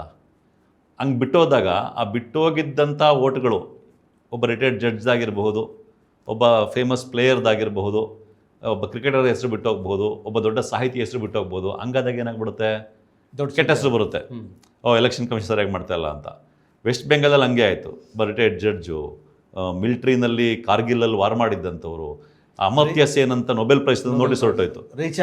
ಅದಕ್ಕೆ ಏನು ಮಾಡಿದ್ರು, 1 vote 1 value ಅಂತ ಇದೆಯಲ್ಲ, ಇದಕ್ಕೆ ತಿಲಾಂಜಲಿ ಇತ್ತು ಎಲೆಕ್ಷನ್ ಕಮಿಷನ್ ಕರ್ನಾಟಕದಲ್ಲಿ SIRನಲ್ಲಿ. ನೋಡಿ, ನಿಮಗೆ ನೀವು ಒಬ್ಬ ವೋಟರ್, ನೀವು ಒಬ್ಬ ವೆಲ್ ನೋನ್ ಜರ್ನಲಿಸ್ಟು, ನೀವು ಎನ್ಯುಮರೇಷನ್ ಫಾರ್ಮ್ ತುಂಬಿಲ್ಲ ಅಂತಂದರೆ, ಅಥವಾ ನಾನು ಎನ್ಯುಮರೇಷನ್ ಫಾರ್ಮ್ ತುಂಬಿಕೊಡ್ಲಿಲ್ಲ ಅಂತಂದರೆ ನನ್ನ ಹೆಸರು ಬರೋಲ್ಲ ವೋಟರ್ ಲಿಸ್ಟಲ್ಲಿ. ಅದೇ ಯಾರೋ ಒಬ್ಬರು ರಿಟೈರ್ಡ್ ಜಡ್ಜ್ ಆಗಿದ್ದರೆ, ಯಾರೋ ಒಬ್ಬ ಫೇಮಸ್ ಡಾಕ್ಟರ್ ಆಗಿದ್ದರೆ, ಫೇಮಸ್ ಕ್ರಿಕೆಟರ್ ಆಗಿದ್ದರೆ, ಅವ್ರು ಎನ್ಯುಮರೇಷನ್ ಫಾರ್ಮ್ ತುಂಬಿಕೊಟ್ಟಿಲ್ಲ ಅಂದರೂ ಕೂಡ ಅವರ ಹೆಸರನ್ನು ಡ್ರಾಫ್ಟ್ ವೋಟರ್ ಲಿಸ್ಟಿಂದ ತೆಗೆಯಬೇಡಿ ಅನ್ನುವ ಒಂದು ಸೂಚನೆಯನ್ನು ಕರ್ನಾಟಕದಲ್ಲಿ ಕೊಡುತ್ತೆ. ಅಂತಂದರೆ ಒಬ್ಬ ರಿಟೈರ್ಡ್ ಜಡ್ಜ್ ಆಗಿದ್ದರೆ ಈ ವ್ಯಾಲ್ಯೂ ಬೇರೆ ಈ ವೋಟ್ಗೆ, ಅಥವಾ ಒಬ್ಬ ಫೇಮಸ್ ಕ್ರಿಕೆಟರ್ ಆಗಿದ್ದರೆ ವ್ಯಾಲ್ಯೂ ಜಾಸ್ತಿ, ಸಾಮಾನ್ಯ ಮತದಾನ ವ್ಯಾಲ್ಯೂ ಕಡಿಮೆ. ಅಂದರೆ ಇಡೀ ನಮ್ಮ ಸಂವಿಧಾನದ ಆಶಯ ಏನಿದೆ, ಆಶಯ ಒಂದು ಮತ ಒಂದು ಹಕ್ಕು, ಆಶಯ ಮಣ್ಗುಡಿಸಿರೋದು ಸ್ವತಃ ಎಲೆಕ್ಷನ್ ಕಮಿಷನ್ ಒಂದು ಕಡೆ. ಇನ್ನೊಂದು ಕಡೆ ಏನು ಅಂದರೆ ಎಲೆಕ್ಷನ್ ಕಮಿಷನ್ಗೆ ಗೊತ್ತು ತಾನು SIR ಮಾಡ್ತಾ ರೀತಿಯಲ್ಲಿ ಒಬ್ಬ ಫೇಮಸ್ ಕ್ರಿಕೆಟರ್ ಹೆಸರು ಬಿಟ್ಟೋಗ್ಬಿಡ್ಬೋದು, ಸಾಮಾನ್ಯ ಮತದಾರ ಬಿಟ್ಬಿಡಿ, ಇಂಥ ಫೇಮಸ್ ಆಗಿರೋ ಹೆಸರು ಬಿಟ್ಟೋಗ್ಬಿಡ್ಬೋದು ಅಂತ ಗೊತ್ತಿದೆ. ಅಂದರೆ ಅಷ್ಟು ಫ್ಲಾ ಇದೆ ಈ ಸಿಸ್ಟಮಲ್ಲಿ, ಪ್ರೋಸೆಸ್ಸಲ್ಲಿ. ಅಥವಾ ಬೈ ಡಿಸೈನ್ ಡಿಲೈಟ್ ಮಾಡೋಕ್ಕೆ ಆಗಿರೋದು. ಯಾವಾಗ ಒಬ್ಬ ಫೇಮಸ್ ಕ್ರಿಕೆಟರ್ದೋ ಇನ್ಯಾರ್ದೋ ಬಿಟ್ಟೋಗ್ಬಿಟ್ಟಾಗ ಏನಾಗ್ಬಿಡ್ತದೆ, ಜನ ಎಲ್ಲ ಎಲೆಕ್ಷನ್ ಕಮಿಷನ್ದೇ ತಪ್ಪು ಹೇಳ್ತಿರ್ತಾರೆ. ಅದಕ್ಕೆ ತನ್ನ ತಪ್ಪು ಕಾಣಿಸ್ದೇ ಇರಲಿ ಅಂತ ಹೇಳ್ಬಿಟ್ಟು ಈ ರೀತಿ ಮೂಲಭೂತ ಆಶಯಕ್ಕೆ ತಿಲಾಂಜಲಿ ಇಡುವಂಥ ಕೆಲಸ ಎಲೆಕ್ಷನ್ ಕಮಿಷನ್. ಒಂದು ಕಡೆ ಮೂಲಭೂತ ಆಶಯಕ್ಕೆ ತಿಲಾಂಜಲಿ ಇಡೋ ಕೆಲಸ ಮಾಡ್ತಾ ಇದ್ದಾರೆ, ಇನ್ನೊಂದು ಕಡೆ ರೀಡೇಬಲ್ ಕೊಡ್ಲತ್ತ ತಮ್ಮ ಎಲ್ಲ ಹುಳುಕುಗಳನ್ನು ಮುಚ್ಚಿಕೊಡೋ ಕೆಲಸನೂ ಮಾಡ್ತಾ ಇದ್ದಾರೆ. ಬಟ್ ಇದ್ರ ಜೊತೆಗೆ ಇಷ್ಟೆಲ್ಲ ಸಮಸ್ಯೆ ಇದ್ದು ಕರ್ನಾಟಕದ ಮತದಾರ ತನ್ನ ಮತದ ಹಕ್ಕನ್ನು ರಕ್ಷಿಸ್ಕೊಳ್ಳೋ ಒದ್ದಾಡ್ತಾ ಇದ್ದಾಗ ಭಾರತೀಯ ಜನತಾ ಪಕ್ಷ ಅದು ರಾಷ್ಟ್ರೀಯ ಪಕ್ಷ, ಅದಕ್ಕೆ ಅದರ ಜವಾಬ್ದಾರಿ ಇದೆ, ಕೇಂದ್ರದಲ್ಲಿ ಅಧಿಕಾರ ನಡೆಸ್ತಾ ಇದೆ. ಆ ಪಕ್ಷದ ಮುಖಂಡರು ಚುನಾವಣಾ ಆಯೋಗಕ್ಕೆ ಮತ್ತೆ ಕಂಪ್ಲೇಂಟ್ ಕೊಡ್ತಾ ಇದ್ದಾರೆ, ಪರ್ಮನೆಂಟ್ ರೆಸಿಡೆನ್ಷಿಯಲ್ ಸರ್ಟಿಫಿಕೇಟನ್ನು ಅಮಾನ್ಯ ಮಾಡಿ ಅಂತ ಹೇಳ್ತಾ ಇದ್ದಾರೆ. ಏನು ತಪ್ಪಿದೆ ಇದರಲ್ಲಿ? ಯಾಕಂದ್ರೆ ಪರ್ಮನೆಂಟ್ ರೆಸಿಡೆನ್ಷಿಯಲ್ ಸರ್ಟಿಫಿಕೇಟ್ ಮಾನ್ಯ ಮಾಡಬಹುದು ಅಂತ ಕಲ್ಕತ್ತಾ ಹೈಕೋರ್ಟಲ್ಲಿ ಈಗಾಗಲೇ ಆರ್ಡರ್ ಕೊಟ್ಟಿದೆ. ತಹಶೀಲ್ದಾರ್ ಅಂದರೆ 1994 ಕಾಯ್ದೆ ಪ್ರಕಾರ ತಹಶೀಲ್ದಾರ್ ಕೊಟ್ಟರೆ ಅದು ಮಾನ್ಯ ಮಾಡಬೇಕಂತ ಹೇಳಿದೆ. ಏನು ಪ್ರಾಬ್ಲಮ್ ಆ್ಯಕ್ಚುಲಿ ಏನಂತಂದರೆ, ನೋಡಿ, ಎಲೆಕ್ಷನ್ ಕಮಿಷನ್ನು ಮಾಡ್ತಾ ಇದೆ ಇದನ್ನೆಲ್ಲ ಅಂತ ಹೇಳ್ತಾ ಇದ್ದೀವಿ. ಎಲೆಕ್ಷನ್ ಕಮಿಷನ್ ಯಾರ ಕೈಗೊಂಬೆ ಆಗಿದೆ? ಎಲೆಕ್ಷನ್ ಕಮಿಷನ್ BJP ಪಕ್ಷದ ಕೇಂದ್ರ ಸರ್ಕಾರದ ಕೈಗೊಂಬೆ ಆಗಿದೆ. ಆ ಕೈಗೊಂಬೆ ಆಗಿದೆ ಅನ್ನೋದಕ್ಕೆ ಅನೇಕ ಇವಿವೆ. ಯಾಕೆಂದರೆ ಸುಪ್ರೀಂ ಕೋರ್ಟ್ನ ಚೀಫ್ ಜಸ್ಟಿಸ್ ಸೆಲೆಕ್ಷನ್ ಕಮಿಟಿಲಿ ಇರಬೇಕು, ಎಲೆಕ್ಷನ್ ಕಮಿಷನನ್ನು ಸೆಲೆಕ್ಟ್ ಮಾಡುವ ಕಮಿಟಿಲಿ ಇರಬೇಕು ಅನ್ನೋದನ್ನೇ ಚೇಂಜ್ ಮಾಡಿ ಮೋದಿ, ಅಮಿತ್ ಶಾ ಮತ್ತು ರಾಹುಲ್ ಗಾಂಧಿ ಇರೋಂಗೆ ನೋಡ್ಕೊಂಡಿದ್ದಾರೆ.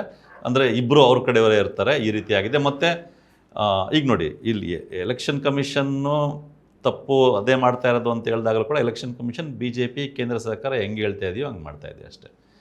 ಹಾಗಿರೋದ್ರಿಂದ ಈ ಸನ್ನಿವೇಶ ಬಂದಿದೆ. ಅದಕ್ಕೆ ಒಂದು ಸಣ್ಣ ಉದಾಹರಣೆ, ಮೊನ್ನೆ ಬಂತು ನ್ಯೂಸ್, ಏನಂತ, BLOಗಳು ತಪ್ಪು ಮಾಡಿದ್ರೆ ಅವ್ರ ಮೇಲೆ FIR ಹಾಕಿ ಅಂತ. ಪಾಪ BLOಗಳಿಗೆ ಸರಿಯಾಗಿ ಟ್ರೈನಿಂಗ್ ಕೊಡದೆ ನೀವು, ಅವ್ರಿಗೆ ಸ್ಕೂಲ್ ಕೆಲಸನೂ ಮಾಡ್ಕೊಂಡು ಇದು ಮಾಡಿ ಅಂತ ಹೇಳ್ಬಿಟ್ಟು, ಅವ್ರು ಟ್ರೈನಿಂಗ್ ಕೊಡದಿರೋ ತಪ್ಪಿಗೆ ಅವ್ರ ಕಡೆಯಿಂದ ತಪ್ಪಾದರೆ, ನಿಮ್ಮ ತಪ್ಪಿಗೋಸ್ಕರ ನಿಮ್ಮ ತಪ್ಪಿನಿಂದ ಅವ್ರ ತಪ್ಪಾದರೆ FIR ಹಾಕ್ಸ್ತೀರ. ಅದು ಎಲೆಕ್ಷನ್ ಕಮಿಷನ್ನು ಇಷ್ಟಿಷ್ಟೊಂದು ತಪ್ಪು ಮಾಡಿದೆಯಲ್ಲ, ತನ್ನ ವೆಬ್ಸೈಟಲ್ಲಿ ಇನ್ನೊಂದು ಕಡೆಗೆ ಒಂದು ಓಟು ಒಂದು ಹಕ್ಕನ್ನೇ ತಿಲಾಂಜಲಿ ಇಟ್ಟಿದೆಯಲ್ಲ ಎಲೆಕ್ಷನ್ ಕಮಿಷನ್ನು. ಆಮೇಲೆ 1 ವರ್ಷ ಆದರೂ ಬಿಹಾರದಲ್ಲಿ ಎಷ್ಟು ಜನ ವಿದೇಶಿಯರು ಅಂತ ಹೇಳೋಕ್ಕಾಗಲಿಲ್ಲ ಎಲೆಕ್ಷನ್ ಕಮಿಷನ್ಗೆ. ಇಂಥ ದೊಡ್ಡ ದೊಡ್ಡ ತಪ್ಪುಗಳಿದ್ರು ಕೂಡ ಎಲೆಕ್ಷನ್ ಕಮಿಷನರ್ ಮಾತ್ರ ಕಮಿಷನರ್ ಆಗಿರೋ ತನಕ ಅಲ್ಲ, ಬದುಕಿರೋ ತನಕ ಅವ್ರ ಮೇಲೆ ಕೇಸಿಲ್ಲ.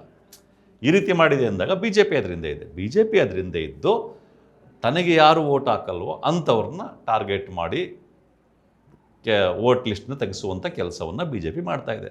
ಕೆಲವರು ಕೇಳ್ಬೋದು, ಅದಂಗೆ ಟಾರ್ಗೆಟ್ ಮಾಡೋಕ್ಕಾಗತ್ತೆ, ಏನು ಎಲ್ಲರೂ BJP ವೋಟರ್ಸ್ ಹೋಗ್ಬೋದಲ್ಲ ಅಂತ. BJP ವೋಟರ್ಸ್ಗಿಂತ ವಿರೋಧ ಪಕ್ಷದ ವೋಟರ್ಸ್ ಜಾಸ್ತಿ ಹೋಗ್ತಾರೆ. ಯಾಕೆ ಅಂತಂದರೆ ಈ ಥರ ಪ್ರೊಸೆಸ್ನಲ್ಲಿ ವೋಟರ್ಸ್ ಹೋಗುವಂಥದ್ದು ಬಡವರು, ಮಹಿಳೆಯರು, ವಲಸೆ ಕಾರ್ಮಿಕರು, ಇವರಲ್ಲಿ ಜಾಸ್ತಿ ಅಲ್ಪಸಂಖ್ಯಾತರು. ಅದರಲ್ಲಿ 30% BJP ವೋಟರ್ಸ್ ಇರ್ತಾರೆ, 60-70% ಬೇರೆ ಪಕ್ಷದವ್ರು ಇರ್ತಾರೆ. This is natural. ಹಾಗಾಗಿ ಅವರು ಮಾಡ್ತಾ ಇರ್ತಕ್ಕಂಥದ್ದು. ವೆಸ್ಟ್ ಬೆಂಗಾಲಲ್ಲಿ ಟಾರ್ಗೆಟೆಡ್ ಆಗಿ ಮಾಡಿದ್ರು. ಈಗ ವೆಸ್ಟ್ ಬೆಂಗಾಲಲ್ಲಿ ನೀವು ಗಮನಿಸಿದ್ದೀರಾ, ಅದನ್ನೇ ಯಾಕೆ BJPಯವರು ಚುನಾವಣೆ ಹೋಗ್ಬಿಟ್ಟು ಕಂಪ್ಲೇಂಟ್ ಕೊಡ್ತಾವ್ರೆ ಈ ಕರ್ನಾಟಕದಲ್ಲಿ ನಡೀತಾ ಇರೋದ್ರ ಬಗ್ಗೆ ಅಂದರೆ, ವೆಸ್ಟ್ ಬೆಂಗಾಲಲ್ಲಿ ನೀವು ಗಮನಿಸಿದ್ದೀರಾ ಏನು ಮಾಡಿದ್ರು, ಲಾಜಿಕಲ್ ಡಿಸ್ಕ್ರಿಪೆನ್ಸಿ ಅಂತಂದರು. ಫಸ್ಟು 58-59 ಲಕ್ಷನ ಡಿಲೀಟ್ ಆಗಿದ್ರು. ಆಮೇಲೆ ಲಾಜಿಕಲ್ ಡಿಸ್ಕ್ರಿಪೆನ್ಸಿ ಅಂತ ಹೇಳ್ಬಿಟ್ಟು ಇನ್ನೊಂದು 50-60 ಲಕ್ಷನ ಡಿಲೀಟ್ ಮಾಡಿಸಿ ಅವ್ರಿಗೆಲ್ಲ ನೋಟಿಸ್ ಕಳಿಸಿದ್ರಲ್ಲ, ಲಾಜಿಕಲ್ ಡಿಸ್ಕ್ರಿಪೆನ್ಸಿ, ಸ್ಪೆಲ್ಲಿಂಗ್ ಮ್ಯಾಚ್ ಅದು ನೋಟಿಸ್ ಕಳಿಸಿದ್ರಲ್ಲ. ಆ ನೋಟಿಸ್ಗೆ ಅವ್ರು ಉತ್ತರ ಕೊಟ್ಟಿದ್ದನ್ನು ವೆರಿಫೈ ಮಾಡೋಕ್ಕೆ ಏನು ಮಾಡಿದ್ರು, BJP ಆಡಳಿತದ ಇರತಕ್ಕಂಥ ರಾಜ್ಯಗಳಿಂದ ಆಫೀಸರ್ಸ್ ಕರ್ಕೊಂಬಂದು ಕೂರಿಸಿ ಟೋಟಲಿ ಇಲ್ಲಿಗಲ್ ಅದು ಹಾಕ್ಬಿಟ್ಟು ಟೋಟಲಿ ಇಲ್ಲಿಗಲ್ ಅದು ಅವ್ರ ಕೈಲಿ ಅದನ್ನು ಹ್ಯಾಂಡಲ್ ಮಾಡಿಸಿದ್ರು. ಹಂಗೆ ಹ್ಯಾಂಡಲ್ ಮಾಡಿಸಿ ಏನು ಮಾಡಿದ್ರು, ಅವ್ರಿಗೆ ಗೊತ್ತಾಯಿತು, ಇದನ್ನು ಡೇಟೆಲ್ಲ ವೆರಿಫೈ ಮಾಡೋಕ್ಕೋದ್ರೆ ಒಂದು 90% ಅಷ್ಟು ಜನ ವಾಪಸ್ ಬರ್ತಾರೆ ಅಂದ್ಬಿಟ್ಟು, ಹೆಂಗಿದ್ರು ಎಲೆಕ್ಷನ್ ಹತ್ರ ಇತ್ತಲ್ಲ, ಈ ಟೈಮ್ ಇಲ್ಲ ಅಂತ ಹೇಳ್ಬಿಟ್ಟು ಅಡ್ಜುಡಿಕೇಷನ್ ಅಂತ ಇಟ್ಬಿಟ್ರು. ಅಂದರೆ ಅವ್ರು ವೋಟ್ ಹಾಕೋಕ್ಕಂತೂ ಈ ಎಲೆಕ್ಷನ್ ವೋಟ್ ಹಾಕೋಕ್ಕಾಗಬಾರ್ದು ಅಂತ. ಕರ್ನಾಟಕದಲ್ಲಿ ಏನಾಗ್ತಾ ಇದೆ ನೀವು ಗಮನಿಸ್ದಂಗೆ, ಎದ್ದೇಳು ಕರ್ನಾಟಕ, ಜಾಗೃತ ಕರ್ನಾಟಕ ಇರ್ಬೋದು, ನಮ್ಮ ಮತ ನಮ್ಮ ಹಕ್ಕು ಇರ್ಬೋದು, ಮತ ಕಾವಲು, ಈ ಥರ ಅನೇಕ ಸಂಘಟನೆಗಳು ತುಂಬ ತಮ್ಮದೇ ಆದ ರೀತಿಯಲ್ಲಿ ಸಿಸ್ಟಮ್ಗೆ ಕೆಲಸ ಮಾಡ್ತಾ ಇವೆ. ಇದರಿಂದ ಜನಕ್ಕೊಂದು ಅವೇರ್ನೆಸ್ ಕ್ರಿಯೇಟ್ ಆಗಿದೆ. ಅಷ್ಟಲ್ದೇ ಈ ಸಂಘಟನೆಗಳು ಕಾಂಗ್ರೆಸ್ ಜೊತೆ ಕೋಆರ್ಡಿನೇಟ್ ಮಾಡ್ಕೊತ ವರ್ಕ್ ಮಾಡ್ತಾ, ಕಾಂಗ್ರೆಸ್ ಆ್ಯಕ್ಚುಲಿ ರೀಸನಬಲಿ ಚೆನ್ನಾಗಿ ಕೆಲಸ ಮಾಡ್ತಾ ಇದೆ. SIRಲ್ಲಿ ಮತದಾರರ ಮತಗಳನ್ನ ಉಳಿಸೋ ಕಡೆ ರೀಸನಬಲ್ ಕೆಲಸ ಮಾಡ್ತಾ ಇದೆ. ಈ ಒಂದು ಇದರಲ್ಲಿ JDS ಮತ್ತು BJPಗೆ ತಮ್ಮ ಮೂಲ ಉದ್ದೇಶ ಏನಿದೆಯಲ್ಲ, ಅಂದರೆ BJP ಬಿಟ್ಟು ಉಳಿದ ವೋಟರ್ಸ್ನ ಆದಷ್ಟು ಕಿತ್ತಾಕ್ಸ್ಬೇಕು ಅಂತ, ಅದು ಈಡೇರ್ತಾ ಇಲ್ಲ ಗೊತ್ತಾಗಿದೆ. ಅಂದರೆ ಕಾಂಗ್ರೆಸ್ಸು ಮತ್ತು ಸಂಘಟನೆ ಕೆಲಸ ಮಾಡ್ತಾ ಇರೋದು ನೋಡಿದ್ರೆ BJP ವೋಟ್ಸೇ ಮಿಸ್ ಆಗ್ಬಿಡ್ಬೋದೇನೋ ಅನ್ನೋ ಆತಂಕ ಅವ್ರಿಗೆ ಇದಾಗಿದೆ. ಅದಕ್ಕೋಸ್ಕರ ಅವರು ಕುಮಾರಸ್ವಾಮಿ ಬಂದು ಮಾತಾಡ್ತಾರೆ, ನೋಡಿ ರಾಮನಗರದಲ್ಲಿ ಏನೋ ಈ ರೀತಿ ಯಾರ್ಯಾರನ್ನೋ ವಿಡಿಯೋ ತೋರಿಸ್ಬಿಟ್ಟು ಇಲ್ಲಿರೋರೆಲ್ಲ ಅಕ್ರಮ ಬಾಂಗ್ಲಾದೇಶಿ ವಲಸಿಗರು ಅಂತ ಕುಮಾರಸ್ವಾಮಿ ಮಾತಾಡ್ತಾರೆ. ಮುಖ್ಯಮಂತ್ರಿ ಆಗಿದ್ದಂಥವ್ರು, ತಮ್ಗೆ ಓಟ್ ಆಗಿದ್ದವ್ರನ್ನೇ ಹಂಗೆ ಮಾತಾಡ್ತಾರೆ. ಅದಕ್ಕೊಂದು ಜೋಕರ್ ಹರಿದಾಡ್ತಾ ಇತ್ತು. ಯಾರೋ ಒಬ್ಬರು ಕೇಳ್ತಲ್ಲ ಕುಮಾರಸ್ವಾಮಿ ಅವ್ರನ್ನ, ನಿಮ್ಮ ಪತ್ನಿ ಅನಿತಾ ಕುಮಾರಸ್ವಾಮಿ ಅವರ ಹೆಸರಲ್ಲಿ 32 ಎಕರೆ ಜಮೀನು ಇದೆಯಂತಲ್ಲ ಅಂತ. ಹೌದಾ, ನನಗೆ ಯಾವಾಗ ಪರ್ಚೇಸ್ ಮಾಡಿದ್ರೆ ಗೊತ್ತಿಲ್ಲ ಅಂತ ಕುಮಾರಸ್ವಾಮಿ ಹೇಳಿದ್ದು ನಿಮಗೆ ಗೊತ್ತಿರ್ತದೆ. ಅದನ್ನೇ ಇಟ್ಕೊಂಡು ತನ್ನ ಪತ್ನಿ 32 ಎಕರೆ ಜಮೀನು ಪರ್ಚೇಸ್ ಮಾಡಿದ್ದು ಗೊತ್ತಿಲ್ಲದೆ ಕುಮಾರಸ್ವಾಮಿಗೆ ವಿಡಿಯೋದಲ್ಲಿ 4 ಜನ ನೋಡಿದ ತಕ್ಷಣ ಇವರು ಅಕ್ರಮ ಬಾಂಗ್ಲಾದೇಶಿ ವಲಸಿಗರು ಅಂತ ಹೆಂಗೆ ಗೊತ್ತಾಗ್ಬಿಡ್ತು. ಹಂಗಿದ್ದ ಕುಮಾರಸ್ವಾಮಿನ ಇಡೀ ದೇಶದಲ್ಲಿ ಒಂದು ರೌಂಡ್ ಕಳಿಸ್ಬೋದಲ್ಲ, ಇಲ್ಲೆಲ್ಲ ಅಕ್ರಮದೇ ನೋಡ್ಬಿಟ್ಟು ಕಂಡಿಡೀರಿ ಅಂತ ಜೋಕ್ ಬಂದಿತ್ತಿರಲಿ. ಸೊ ಇವ್ರ ಉದ್ದೇಶ ಏನು, ಕುಮಾರಸ್ವಾಮಿ ನೇರವಾಗಿ ಬರೆದ್ಬಿಟ್ಟಿದ್ದಾರೆ. ಅವರು ಕೂಡ ಎಲೆಕ್ಷನ್ ಕಮಿಷನ್ಗೆ ಹೋಗಿ ಏನೋ ಬೇರೆ ರಾಜ್ಯಗಳಿಂದ ದಕ್ಷ ಅಧಿಕಾರಿಗಳನ್ನ ಕರೆಸಿ ಇಲ್ಲಿ ಮಾಡಿಸಿ SIRನ ಅಂತ, ಆಮೇಲೆ SIRನ ಪೋಸ್ಟ್ಪೋನ್ ಮಾಡಿಸಿ ಹಿಂಗೆಲ್ಲ ಮಾಡಿದ್ದಾರೆ. ಶೋಭಾಕರ ದಿಸ್ ಇಸ್ ಅಂದ್ರೆ ಅದರ ಅರ್ಥ ಏನೋ ಅವ್ರಿಗೆ, ಈಗ ಬೇರೆ ರಾಜ್ಯಗಳನ್ನ ಕರೆಸಬೇಕು. ಬೇರೆ ರಾಜ್ಯದಿಂದ ನೀವು ತಮಿಳ್ನಾಡಿನ ಕರೆಸಲ್ಲ, ಕೇರಳದಿಂದ ಕರೆಸಲ್ಲ, ಉತ್ತರ ಪ್ರದೇಶದಿಂದನೋ ಅಥವಾ ಬಿಹಾರದಿಂದನೋ ಮಧ್ಯಪ್ರದೇಶ. ಆಮೇಲೆ ಕರ್ನಾಟಕ, ತಮಿಳುನಾಡು, ಕೇರಳಕ್ಕಿಂತ ದಕ್ಷಾಧಿಕಾರಿಗಳಲ್ಲಿ ಇರ್ತಾರ. ಆ ಥರ ದಕ್ಷಾಧಿಕಾರಿಗಳು ಇದ್ದಿದ್ರೆ ಆ ರಾಜ್ಯಗಳು ಹಂಗಿರ್ತಾ ಇದ್ವಾ? ಈ ಮಧ್ಯಪ್ರದೇಶದ ದಕ್ಷತೆ ನಿಮ್ಗೆ ಹೆಂಗೆ ಅಂತ ಗೊತ್ತಿದೆ. ಇತ್ತೀಚೆಗೆ ಬಂದಿತ್ತಲ್ಲ, ಒಂದು ಹಾಸ್ಪಿಟಲ್ ಗೇಟು ಕೂಡ ಕಟ್ಟಿಲ್ಲ. ಹಾಸ್ಪಿಟಲಲ್ಲಿ ಅದೆಷ್ಟೋ 100 ಜನಕ್ಕೆ 3 ವರ್ಷದಿಂದ ಸಂಬಳ ಕೊಡ್ತಾರೆ. ಹಾಸ್ಪಿಟ್ಲೇ ಇಲ್ಲ ಅಲ್ಲಿ. ಈ ರೀತಿ ದಕ್ಷತೆ ಇರ್ತಕ್ಕಂಥ ರಾಜ್ಯಗಳಿಂದ ಕರೆಸ್ಬೇಕಂತ ಇವ್ರ ಪ್ರಕಾರ. ಇವ್ರದ್ದೇನು ಅಂದರೆ ಹಂಗೆ ಕರೆಸ್ಬಿಟ್ಟು ಇವ್ರಿಗೆ ಬೇಕಾಗಿರೋರನ್ನ ಟಾರ್ಗೆಟೆಡಾಗಿ ಡಿಲೀಟ್ ಮಾಡ್ಸೋಕ್ಕೆ ಅಷ್ಟೇ ಇವ್ರದ್ದು ಉದ್ದೇಶ ಇರ್ತಕ್ಕಂಥದ್ದು ಒಂದು ಕಡೆ. ಇನ್ನೊಂದು ಕಡೆ ಮಾನ್ಯ ಶೋಭಾ ಕರಂದ್ಲಾಜೆ ಅವರು, ಶೋಭಾ ಕರಂದ್ಲಾಜೆ ಅವ್ರದ್ದಂತೂ ಅತಿ ಆಯಿತು. ಯಾಕೆ ಅಂತಂದರೆ ನೋಡಿ, ಶೋಭಾ ಕರಂದ್ಲಾಜೆ ಒಬ್ಬ ಮಹಿಳಾ ರಾಜಕಾರಣಿಯಾಗಿ ತುಂಬ ಬೇಗ ಮಂತ್ರಿ ಆದರು, ಅದು ಒಳ್ಳೆಯ ವಿಷಯ. ಮಹಿಳೆಯರಿಗೆ ಆ ಥರ ಅವಕಾಶ ಸಿಕ್ಕಿರೋದು ದೊಡ್ಡದು. ಮತ್ತು ಸಾಮಾನ್ಯವಾಗಿ ಕರ್ನಾಟಕದಲ್ಲಿ ಕಾಂಗ್ರೆಸ್ದಲ್ಲಿ ತಪ್ಪಿದೆ. ಕರ್ನಾಟಕದಲ್ಲಿ ಮಹಿಳೆಯರಿಗೆ ಒಂದು ಕೊಡ್ತಾರೆ ಮಂತ್ರಿ ಸ್ಥಾನ, ಅದು ಮಹಿಳಾ ಮತ್ತು ಮಕ್ಕಳ ಕಲ್ಯಾಣ ಫಿಕ್ಸ್. ಆದರೆ ಶೋಭಾ ಕರಂದ್ಲಾಜೆ ಅವ್ರಿಗೆ ಗ್ರಾಮೀಣಾಭಿವೃದ್ಧಿ ಕೊಟ್ಟರು ಫಸ್ಟ್, ಆಮೇಲೆ ಇಂಧನ ಖಾತೆ ಸಚಿವೆ ಕೊಟ್ಟರು, ಅದಾದಮೇಲೆ ಕೇಂದ್ರ ಸರ್ಕಾರದಲ್ಲಿ ಕೃಷಿ ರಾಜ್ಯ ಸಚಿವೆ, ಈಗ ಲೇಬರು, ಮೈಕ್ರೋ ಮೀಡಿಯಮ್ ಎಂಟರ್ಪ್ರೈಸಸ್ ಮತ್ತು ಲೇಬರ್ ಆ್ಯಂಡ್ ಎಂಪ್ಲಾಯ್ಮೆಂಟ್ ಸಚಿವೆ ಕೊಟ್ಟಿದ್ದಾರೆ. ನೀವು ಜರ್ನಲಿಸ್ಟ್ ಆಗಿ ತುಂಬ ಅನುಭವ ಇರ್ತಕ್ಕಂಥವ್ರು. ಶೋಭಾ ಕರಂದ್ಲಾಜೆ ಅವರು ಕೇಂದ್ರ ಸಚಿವೆ ಆದಮೇಲೆ ಕಡೆಯ 5-6 ವರ್ಷಗಳಿಂದ ಕರ್ನಾಟಕ ಅನೇಕ ಬಾರಿ ಬಂದಿದ್ದಾರೆ. ಅವರ ಇಲಾಖೆ ಬಗ್ಗೆ, ಕೃಷಿ ಇಲಾಖೆ ಬಗ್ಗೆ, ಈಗ ಕೃಷಿ ಸಚಿವೆ ಆಗಿದ್ದರು, ಕೃಷಿಕರ ಆದಾಯ ದುಪ್ಪಟ್ಟು ಮಾಡೋದ್ರ ಬಗ್ಗೆ ಅಥವಾ MSP ಬಗ್ಗೆ ಯಾವತ್ತಾರು ಕರ್ನಾಟಕದಲ್ಲಿ ಬಂದಾಗ ಮಾತಾಡಿದಾರ? ಅವರಲ್ಲ, ಇಡೀ ಬಿಜೆಪಿ ಸರ್ಕಾರ ಅಲ್ಲ, ಅದರಲ್ಲಿ ನಾವು ಶೋಭಾ ಕರಂದ್ಲಾಜೆ ಬಗ್ಗೆ ಮಾತಾಡೋಣ. ಯಾವ ಸಚಿವರು ಅವ್ರ ಖಾತೆಗಳ ಬಗ್ಗೆ ಮಾತಾಡಿದ್ರು? ಆಮೇಲೆ ಶೋಭಾ ಕರಂದ್ಲಾಜೆ ಅವರು ಈಗ ಲೇಬರ್ ಅಂಡ್ ಎಂಪ್ಲಾಯ್ಮೆಂಟ್ ರಾಜ್ಯ ಸಚಿವೆ ಅಲ್ವಾ? ಈಗ ಇವತ್ತು AI ಬಂದು ಮತ್ತೊಂದು ಮಗದೊಂದು ಇದೆಲ್ಲ ಇದರಿಂದ ಜಾಬ್ಗಳು ಕಿತ್ಕೊಂಡು ಹೋಗ್ತಾ ಇವೆ. 1,000 ಪೋಸ್ಟ್ಗೆ ಅಟೆಂಡರ್ ಪೋಸ್ಟಿಗೆ ಲಕ್ಷಾಂತರ ಜನ ಅಪ್ಲೈ ಮಾಡ್ತಿದ್ದಾರೆ. ಈ ಎಂಪ್ಲಾಯ್ಮೆಂಟ್ ಬಗ್ಗೆ, ಲೇಬರ್ ಇದ್ರ ಬಗ್ಗೆ ಯಾವ ಥರ ಮಾತಾಡಿದ್ರು ಶೋಭಾ ಕರಂದ್ಲಾಜೆ? ರಾಜ್ಯದಲ್ಲೂ ಮಾತಾಡಿಲ್ಲ, ರಾಜ್ಯದ ನಿರುದ್ಯೋಗಗಳ ಬಗ್ಗೆ ಮಾತಾಡಿಲ್ಲ, ದೇಶದ ನಿರುದ್ಯೋಗಗಳು ಏನಾದ್ರು ಬಂದು ಮಾತಾಡಿದ್ರೆ ಹಿಂದೂ ಮುಸ್ಲಿಂ ವಿಷಯ ಇದ್ರೆ ಮಾತ್ರ ನನಗಂತೂ ಕನ್ಫ್ಯೂಸ್ ಆಗ್ಬಿಟ್ಟಿದೆ. ಇವ್ರೇನು ಶೋಭಾ ಕರಂದ್ಲಾಜೆ ಏನೋ ಲೇಬರ್ ಮಿನಿಸ್ಟರ್ ಅಥವಾ ಲೇಬರ್ ಸ್ಟೇಟ್ ಮಿನಿಸ್ಟರ್ ಅಥವಾ ಇವರು ಡಿಸ್ಹಾರ್ಮನಿ, ಕಮ್ಯುನಲ್ ಡಿಸ್ಹಾರ್ಮನಿ ಅಂತ ಏನಾದ್ರು ಒಂದು ಬಿಜೆಪಿ ಸರ್ಕಾರದಲ್ಲಿ ಮಿನಿಸ್ಟರ್ ಅಂತ ಗೊತ್ತಿರೋದು ಜನಕ್ಕೆಲ್ಲ 2 ಅಥವಾ 3 ಜನ 4 ಜನ ಅಷ್ಟೇ. ಗಡ್ಕರಿ, ರಾಜನಾಥ್ ಸಿಂಗ್, ಅಮಿತ್ ಶಾ, ಮೋದಿ. ಉಳಿದವ್ರು ಯಾರು ಅವ್ರವ್ರ ಖಾತೆಗಳ ಬಗ್ಗೆ ಯಾರು ಮಾತಾಡಿದ್ರು ಯಾರಿಗೂ ಗೊತ್ತಿರಲ್ಲ. ನೀವು ಬರ್ತಾರಲ್ಲ ರಾಜ್ಯಕ್ಕೆ ಇನ್ನೂ ಮಾತಾಡಿಲ್ಲ. ಆದರೆ ಸೊ ಶೋಭಾ ಕರಂದ್ಲಾಜೆ ಬಂದಾಗ ಮಾತಾಡಿರೋದೇನಾಗಾದ್ರೆ, ರಾಜ್ಯದಲ್ಲಿ ಬಂದಾಗ ಏನು ಮಾತಾಡಿರೋದೆಲ್ಲ ಕಮ್ಯುನಲ್ ಡಿಸ್ಹಾರ್ಮನಿ ಏನು ಕ್ರಿಯೇಟ್ ಮಾಡ್ಬೋದು ಆ ಥರ ಸಂದರ್ಭಗಳು ಮಾತ್ರ ಮಾತಾಡಿದ್ದಾರೆ. ಈಗಲೂ ಅಷ್ಟೇ ಅವ್ರು ಮಾಡಿರೋದು. ರಾಜ್ಯ ಸರ್ಕಾರ ಏನು ಮಾಡ್ತು ಈಗ ನೋಡಿ, ನಿಮಗೆ ಗೊತ್ತಿದೆ, ಎಲೆಕ್ಷನ್ ಕಮಿಷನ್ನು ಕೇಳಿರೋ 11 ದಾಖಲೆಗಳಲ್ಲಿ ರಾಜ್ಯ ಸರ್ಕಾರಕ್ಕೆ ಕೊಡೋಕ್ಕೆ ಸಾಧ್ಯ ಇರೋದು 2 ದಾಖಲೆಗಳು. ಒಂದು ಕ್ಯಾಸ್ಟ್ ಸರ್ಟಿಫಿಕೇಟು, ಇನ್ನೊಂದು ಪರ್ಮನೆಂಟ್ ರೆಸಿಡೆನ್ಸ್ ಸರ್ಟಿಫಿಕೇಟು. ಕೇರಳದಲ್ಲೂ ಏನು ಮಾಡಿದ್ರು, ಕೇರಳದಲ್ಲಿ ಬಹುತೇಕರ ಹತ್ರ ಆಗಲೇ ಇತ್ತು, because Kerala is more literate and all those things. ಕೇರಳದಲ್ಲಿ ಏನು ಮಾಡಿದ್ರು, ಈ ಕ್ಯಾಸ್ಟ್ ಸರ್ಟಿಫಿಕೇಟ್ ಯಾರು ಕೇಳ್ತಾರೋ, ಪರ್ಮನೆಂಟ್ ರೆಸಿಡೆನ್ಸ್ ಸರ್ಟಿಫಿಕೇಟ್ ಯಾರು ಕೇಳ್ತಾರೋ ಅವ್ರಿಗೆ ತಡ ಮಾಡದೆ ಬೇಗ ಕೊಡಿ, 1 ವಾರ ದಿನದಲ್ಲಿ ಕೊಡಬೇಕು ಅಂತ ಇದು ಮಾಡ್ತು. ಹಾಗಾಗಿನೇ ಕೇರಳದಲ್ಲಿ ಅತ್ಯಂತ ಲೀಸ್ಟ್ ಲೆವೆಲ್ಗೆ ಮತಗಳ ಡಿಲೀಟ್ ಆಗಿರೋದು. ಕರ್ನಾಟಕದಲ್ಲೂ ನಿಧಾನವಾಗಿ ಆದರೂ ಈ ರಾಜ್ಯ ಸರ್ಕಾರ ಏನು ಮಾಡ್ತು, ಏನೋ ಪರ್ಮನೆಂಟ್ ರೆಸಿಡೆನ್ಸ್ ಸರ್ಟಿಫಿಕೇಟ್ ಕೊಡುವಂಥ ಒಂದು ಪ್ರಕ್ರಿಯೆಯನ್ನು ಸರಳಗೊಳಿಸ್ತು. ಅಂದರೆ ನೀವು ತಿಂಗಳಾನ್ಗಟ್ಟಲೆ ಕಾಯೋದ್ರ ಬದಲು 1 ವಾರ 10 ದಿನದಲ್ಲಿ ಸಿಗೋ ಥರ ಮಾಡಿಬಿಟ್ರೆ ಇನ್ನೇನು ಅಲ್ಲೇನು ಚೇಂಜ್ ಮಾಡೋಕ್ಕೆ ಆಸ್ಪದನೂ ಇಲ್ಲ. ಅದು ಯಾವ ರಾಜ್ಯ ಸರ್ಕಾರದ ಸಕ್ಷಮ ಪ್ರಾಧಿಕಾರ ಕೊಡಬೇಕು ಅಂತ ಏನು ರೂಲ್ಸ್ ಇದೆ ಎಲೆಕ್ಷನ್ ಕಮಿಷನ್ದು, ಅದ್ರ ಪ್ರಕಾರನೇ ಮಾಡಿರ್ತಕ್ಕಂಥದ್ದು. ರೆವೆನ್ಯೂ ಡಿಪಾರ್ಟ್ಮೆಂಟ್ ಮಾಡ್ತಾರೆ. ಅಂದರೆ ಈಗ ನಿಮಗೆ ಉದಾಹರಣೆಗೆ ನಾನು ನಂದೇ ಉದಾಹರಣೆ ಹೇಳ್ತೀನಿ. ನಮ್ಮ ರಿಲೇಟಿವ್ಸ್ ಇದರಲ್ಲಿ ಆಕೆ ನಮ್ಮ ಪರಿಚಯದವರೊಬ್ಬರು, ಆಕೆ ಮಾಸ್ಟರ್ಸ್ ಡಿಗ್ರಿ PhD ಮಾಡಿದ್ದಾರೆ. ಈಗ ಹೋಟೆಲ್ ಲಿಸ್ಟಲ್ಲಿ ಹೆಸರಿದೆ ಲೇಟೆಸ್ಟಲ್ಲಿ. 2008 ಎಲ್ಲಿತ್ತು ಅಂತ ಗೊತ್ತಿಲ್ಲ, ಸಿಗ್ತಾಯಿಲ್ಲ. ಅವ್ರ ತಾಯಿದು ಸಿಗ್ತಾಯಿಲ್ಲ. ಈಗ ಅವರು SLC ಸರ್ಟಿಫಿಕೇಟ್ ಇದೆ ಅವ್ರ ಹತ್ರ, ಕೇಳಿರೋ ಡಾಕ್ಯುಮೆಂಟಲ್ಲಿ ಒಂದು SLC ಸರ್ಟಿಫಿಕೇಟ್ ಇದೆ. ಆದರೆ ಸರ್ಟಿಫಿಕೇಟಲ್ಲಿ ಇವ್ರದ್ದು ಹೋಟೆಲ್ ಲಿಸ್ಟಲ್ಲಿ ಇರೋಕ್ಕಿಂತಲೂ ಸ್ವಲ್ಪ ಬೇರೆ ಥರ ಇದೆ ಹೆಸರು. ಈಗೇನು ಮಾಡಬೇಕು, ಕೊಡೋಕ್ಕಾಗಲ್ಲ ಅವರು. ಈಗ ಅವ್ರು ಏನು ಕೊಡೋಕ್ಕೆ ಸಾಧ್ಯ, ಪರ್ಮನೆಂಟ್ ರೆಸಿಡೆನ್ಸ್ ಸರ್ಟಿಫಿಕೇಟು. ಈ ರೀತಿ ಅನೇಕರಿಗಿರ್ತದೆ. ಈಗ ಬೆಂಗಳೂರಲ್ಲಿ ಅನೇಕರು ಮನೆ ಚೇಂಜ್ ಮಾಡ್ತಿರ್ತಾರೆ, ಒಂದು ಕಡೆ 4 ವರ್ಷ ಇರ್ತಾರೆ ಈ ಥರ. ಸೊ ಅದನ್ನು ಸುಲಭ ಕೊಡಬಹುದಾದ ಒಂದು ಸರ್ಟಿಫಿಕೇಟ್ ಅಂದರೆ ಪರ್ಮನೆಂಟ್ ರೆಸಿಡೆನ್ಸ್ ಸರ್ಟಿಫಿಕೇಟ್. ಈಗ ನನ್ನ ಕೇಸಲ್ಲೂ ಅಷ್ಟು, ನನಗೆ SLCದು ಮಿಸ್ ಆಯಿತು, ಯಾವನೋ ಕಡೆ ಮಿಸ್ ಆಗಿದೆ ಸರ್ಟಿಫಿಕೇಟ್, ನಾನು ಅದೊಂದು ಮಾತ್ರ ಕೊಡೋಕ್ಕೆ ಸಾಧ್ಯ, PRC ಕೊಡೋಕ್ಕೆ ಸಾಧ್ಯ. ಅದಕ್ಕೂ ಇವರು ಕಲ್ಲು ಹಾಕಿ ಹೊರಟಿದ್ದಾರೆ ಅಂದರೆ ರಾಜ್ಯ ಸರ್ಕಾರ ಏನು ಮಾಡಿದೆ, ಸೊ ಈ ರೀತಿ ಅರ್ಹ ಮತದಾರರು ಈ ಕಾರಣಕ್ಕೆ ಡಾಕ್ಯುಮೆಂಟ್ಸ್ ಇಲ್ಲದೆ ಓಟ್ ಕಳ್ಕೊಳ್ಳೋಂಥ ಇದ್ದಿದ್ರಲ್ಲಿ ಯಾರ್ಯಾರಿಗೆ ಅಗತ್ಯ ಇದೆಯೋ ಅವ್ರಿಗೆ PRCನ ಅಂದರೆ ಶಾಶ್ವತ ನಿವಾಸಿ ದೃಢೀಕರಣ ಪತ್ರವನ್ನು ಬೇಗ ಕೊಡಲಿ ಅನ್ನೋದೊಂದು ಸರಳೀಕರಣಗೊಳಿಸಿದ್ರೆ ಬಿಟ್ಟರೆ ಬೇರೆ ಮೂಲದಲ್ಲಿ ಏನೂ ಚೇಂಜ್ ಮಾಡಿಲ್ಲ ಅದನ್ನು. ಅದ್ರ ವಿರುದ್ಧನೂ ಇವರು ಕಂಪ್ಲೇಂಟ್ ಕೊಡ್ತಾರೆ. ಅಂದರೆ ಯಾರು, ಶೋಭಾ ಕರಂದ್ಲಾಜೆ ಕೊಟ್ಟಿರೋದು ಒಂದು ರೆಪ್ರೆಸೆಂಟೇಟಿವ್ ಆಗಿ, ಅದು ಹಿಂದೆ BJP ಇದೆ, JDS ಇದೆ, ಕುಮಾರಸ್ವಾಮಿನೂ ಕರೆಕ್ಟ್ PRC ಕೊಡಬಾರ್ದು, ಪ್ರಹ್ಲಾದ್ ಜೋಶಿನೂ ಕರೆಕ್ಟ್ PRC ಕೊಡಬಾರ್ದು ಅಂತ ಮಾತಾಡ್ತಾರೆ. ಅಂದರೆ ಇವರೇನು ನಮ್ಮ ರಾಜ್ಯದ ಜನ ತಮ್ಮ ಓಟನ್ನು ಉಳಿಸ್ಕೊಳ್ಳೋಕ್ಕೆ ಕಷ್ಟಪಟ್ಟು ಒಂದು PRC ಅಪ್ಲೈ ಮಾಡಿ ತೊಗೊಳ್ಳೋಕ್ಕೆ ಒಂದು ಸ್ವಲ್ಪ ಸರಳಗೊಳಿಸಿದರೆ, ಅದನ್ನ ಏನು ಕ್ಯಾನ್ಸಲ್ ಮಾಡಿ ಸ್ವಲ್ಪ ಸರಳಗೊಳಿಸಿದರೆ ಅದಕ್ಕೂ ಕಲ್ಲಾಗ್ತಾ ಇದ್ದಾರಲ್ಲ ಇವರು ನಿಜವಾದ ಜನರ ವಿರುದ್ಧ ಇರುವಂಥವ್ರು. ಅದೇ ಕಾರಣಕ್ಕೆ ನೀವು ಗಮನಿಸಿ BJP ವೋಟರ್ಸ್ ಬೇಜಾರು ಮಾಡ್ಕೊಳ್ತಾ ಇದ್ದಾರೆ. ಯಾಕೆಂದರೆ BJP ವೋಟರ್ಸು ಕಷ್ಟಪಡ್ತವ್ರೆ ಅವ್ರು ವೋಟ್ ಉಳಿಸ್ಕೊಳ್ಳೋಕ್ಕೆ. ಹಂಗಾಗಿ ಅವ್ರಿಗೆ ಗೊತ್ತಾಗಿದೆ, ಯಾರಿಗೆ ಅವೇರ್ನೆಸ್ ಕ್ರಿಯೇಟ್ ಆಗಿದೆಯೋ ಇವ್ರು ಇನ್ನೊಂದು ಇದು ಮಾಡ್ತಿದ್ದಾರೆ. ಈ ಕರ್ನಾಟಕದಲ್ಲಿ SIR ನಡೆಸ್ತಾ ಇರೋದು ರಾಜ್ಯ ಸರ್ಕಾರ ಅನ್ನೋದನ್ನು ಹಬ್ಬಿಸ್ತಾ ಇದ್ದಾರೆ ಇವರು. SIR ನಡೆಸ್ತಾ ಇರೋದು ಎಲೆಕ್ಷನ್ ಕಮಿಷನ್ ಅಂತ ಬಿಟ್ಬಿಟ್ಟು ರಾಜ್ಯ ಸರ್ಕಾರದ ಸುಳ್ಳು ಹಬ್ಬಿಸ್ತಾ ಇದ್ದಾರೆ. ಅದು ರಾಜ್ಯ ಸರ್ಕಾರದ ಅಕಸ್ಮಾತ್ ಯಾರಿಗಾರು ಕಷ್ಟ ಆದರೆ ರಾಜ್ಯ ಸರ್ಕಾರದ ವಿರುದ್ಧ ಸಿಟ್ಟು ತಿರುಗಿಕೊಳ್ಳಿ ಅಂತ. ಬಟ್ ಯಾರಿಗೆ ಅವೇರ್ನೆಸ್ ಇದೆಯಾ ವೋಟರ್ಸ್ಗೆ ಅಂಥವರು BJP ವೋಟರ್ಸ್ ಕೂಡ ಬೇಜಾರು ಮಾಡ್ಕೊಳ್ತಾ ಇದ್ದಾರೆ. ಏನು ಹಿಂಗೆ ನಮ್ಗೆ ಇಷ್ಟು ಕಷ್ಟ ಕೊಟ್ಬಿಟ್ರಲ್ಲ BJP ಅವರು ಅಂತ ಅವರು ಬೇಜಾರು ಮಾಡ್ಕೊಳ್ತಾ ಇದ್ದಾರೆ. ಯಾಕೆಂದರೆ ಇವರು ಇದರಲ್ಲೆಲ್ಲ ಪಂಟ್ರು. ನಿಮಗೆ ಗೊತ್ತಿದೆ, ಏನು 2013ರಲ್ಲಿ ಸಿದ್ದರಾಮಯ್ಯನವರು ಫಸ್ಟ್ CM ಆದಾಗ ಅನ್ನಭಾಗ್ಯ ಕೊಟ್ಟರು. ಆಗ ಇವರೆಲ್ಲ ಬಿಟ್ಟಿ ಭಾಗ್ಯ ಯಾವಾಗ ಬಿಟ್ಟಿ ಭಾಗ್ಯ ಅಂತ ಆಡ್ಕೊಳಕ್ಕೆ ಶುರು ಮಾಡಿದ್ರು. ಯಾವಾಗ ಅನ್ನಭಾಗ್ಯ ಅನ್ನೋ ಸ್ಕೀಮು ಜನಕ್ಕೆ ಇಷ್ಟ ಆಯಿತು ಅಂತ ಗೊತ್ತಾಗ್ಬಿಡ್ತೋ ಆಗೇನು ಮಾಡಿದ್ರು ನೆನಪಿದೆಯಲ್ವ ನಿಮಗೆ?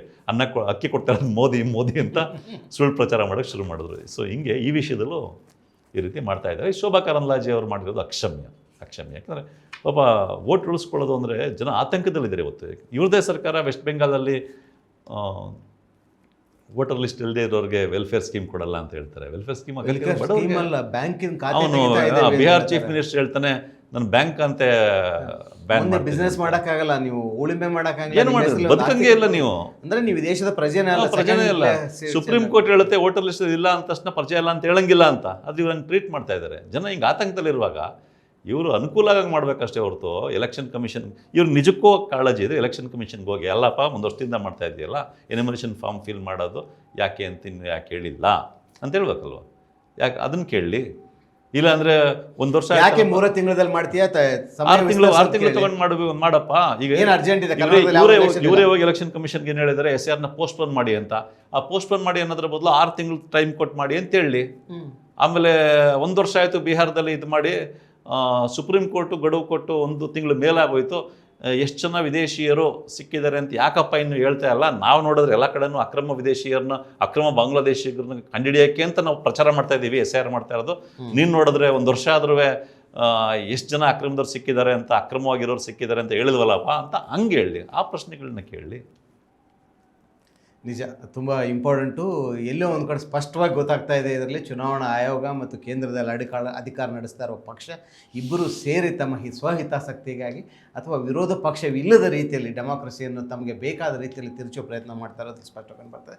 ಬಸವರಾಜ್, ನಮ್ಮ ಜೊತೆ ನಿಮ್ಮ ಅನುಭವನ ಹಂಚ್ಕೊಂಡಿದ್ದಕ್ಕೆ ಧನ್ಯವಾದಗಳು. ಮತ್ತೆ SIR ಬಗ್ಗೆ ನಿಮ್ಮ ಜೊತೆ ಮಾತಾಡೋಣ. ಮುಖ್ಯವಾಗಿ ನಾವು ಇಲ್ಲಿ ಒಂದನ್ನು ಗಮನಿಸಬೇಕಾಗತ್ತೆ. ಇದು BJP ಮತದಾರ ಇರಲಿ, JDS ಮತದಾರ ಇರಲಿ, ಅಥವಾ ಕಾಂಗ್ರೆಸ್ ಓಟ್ ಹಾಕಲಿ, ಅಥವಾ ನೋಟಾಕ್ ಓಟ್ ಹಾಕಲಿ, ಪಕ್ಷೇತರ ಓಟ್ ಹಾಕಲಿ, ಎಲ್ಲರ ಮತವನ್ನು ರಕ್ಷಿಸುವ ಕೆಲಸ ಆಗಲೇಬೇಕು.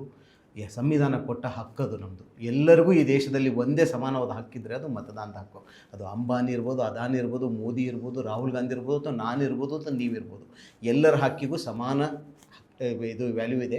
ಅದನ್ನು ಉಳಿಸ್ಕೊಳ್ಬೇಕಾದ ಜವಾಬ್ದಾರಿ ಇದೆ. ಅದನ್ನೇನು ಮುಟ್ಟ ಹಾಕುವಾಗ ಪ್ರಯತ್ನ ಮಾಡ್ತಾ ಇದೆ ಚುನಾವಣಾ ಆಯೋಗ, ಕೇಂದ್ರ ಚುನಾವಣಾ ಆಯೋಗ ಮತ್ತು ಕೇಂದ್ರ ಸರ್ಕಾರ ಮತ್ತು BJP. ಅದಕ್ಕೆ ತಾಳಕ್ಕೆ ತಕ್ಕದಂತೆ ಕುಮಾರಸ್ವಾಮಿ ಅವರು JDS ಪಕ್ಷ ಕುಣಿತಾ ಇದೆ. ಅದಕ್ಕೆ ನಾವು ಬ್ರೇಕ್ ಹಾಕಬೇಕಾಗಿದೆ. ಅದ್ರ ಜೊತೆಗೆ ಕರ್ನಾಟಕದ ಮತದಾರ ಹಕ್ಕನ್ನು ರಕ್ಷಿಸುವ ಕೆಲಸವನ್ನು ಮಾಡಬೇಕಾಗಿದೆ.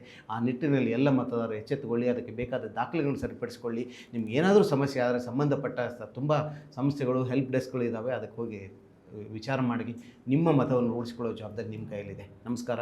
ಈದಿನ.com ನೋಡ್ತಾ ಇರಿ. ಮತ್ತಷ್ಟು ವಿಶೇಷ ವಿಡಿಯೋಗಳನ್ನು ನೋಡಲು ಮತ್ತು ಹೊಸ ವಿಡಿಯೋಗಳ ಬಗ್ಗೆ ತಿಳಿಯಲು ಈದಿನ.com ಯೂಟ್ಯೂಬ್ ಚಾನೆಲ್ ಸಬ್ಸ್ಕ್ರೈಬ್ ಮಾಡಿ ಮತ್ತು ಬೆಲ್ ಐಕಾನ್ ಕ್ಲಿಕ್ ಮಾಡಿ.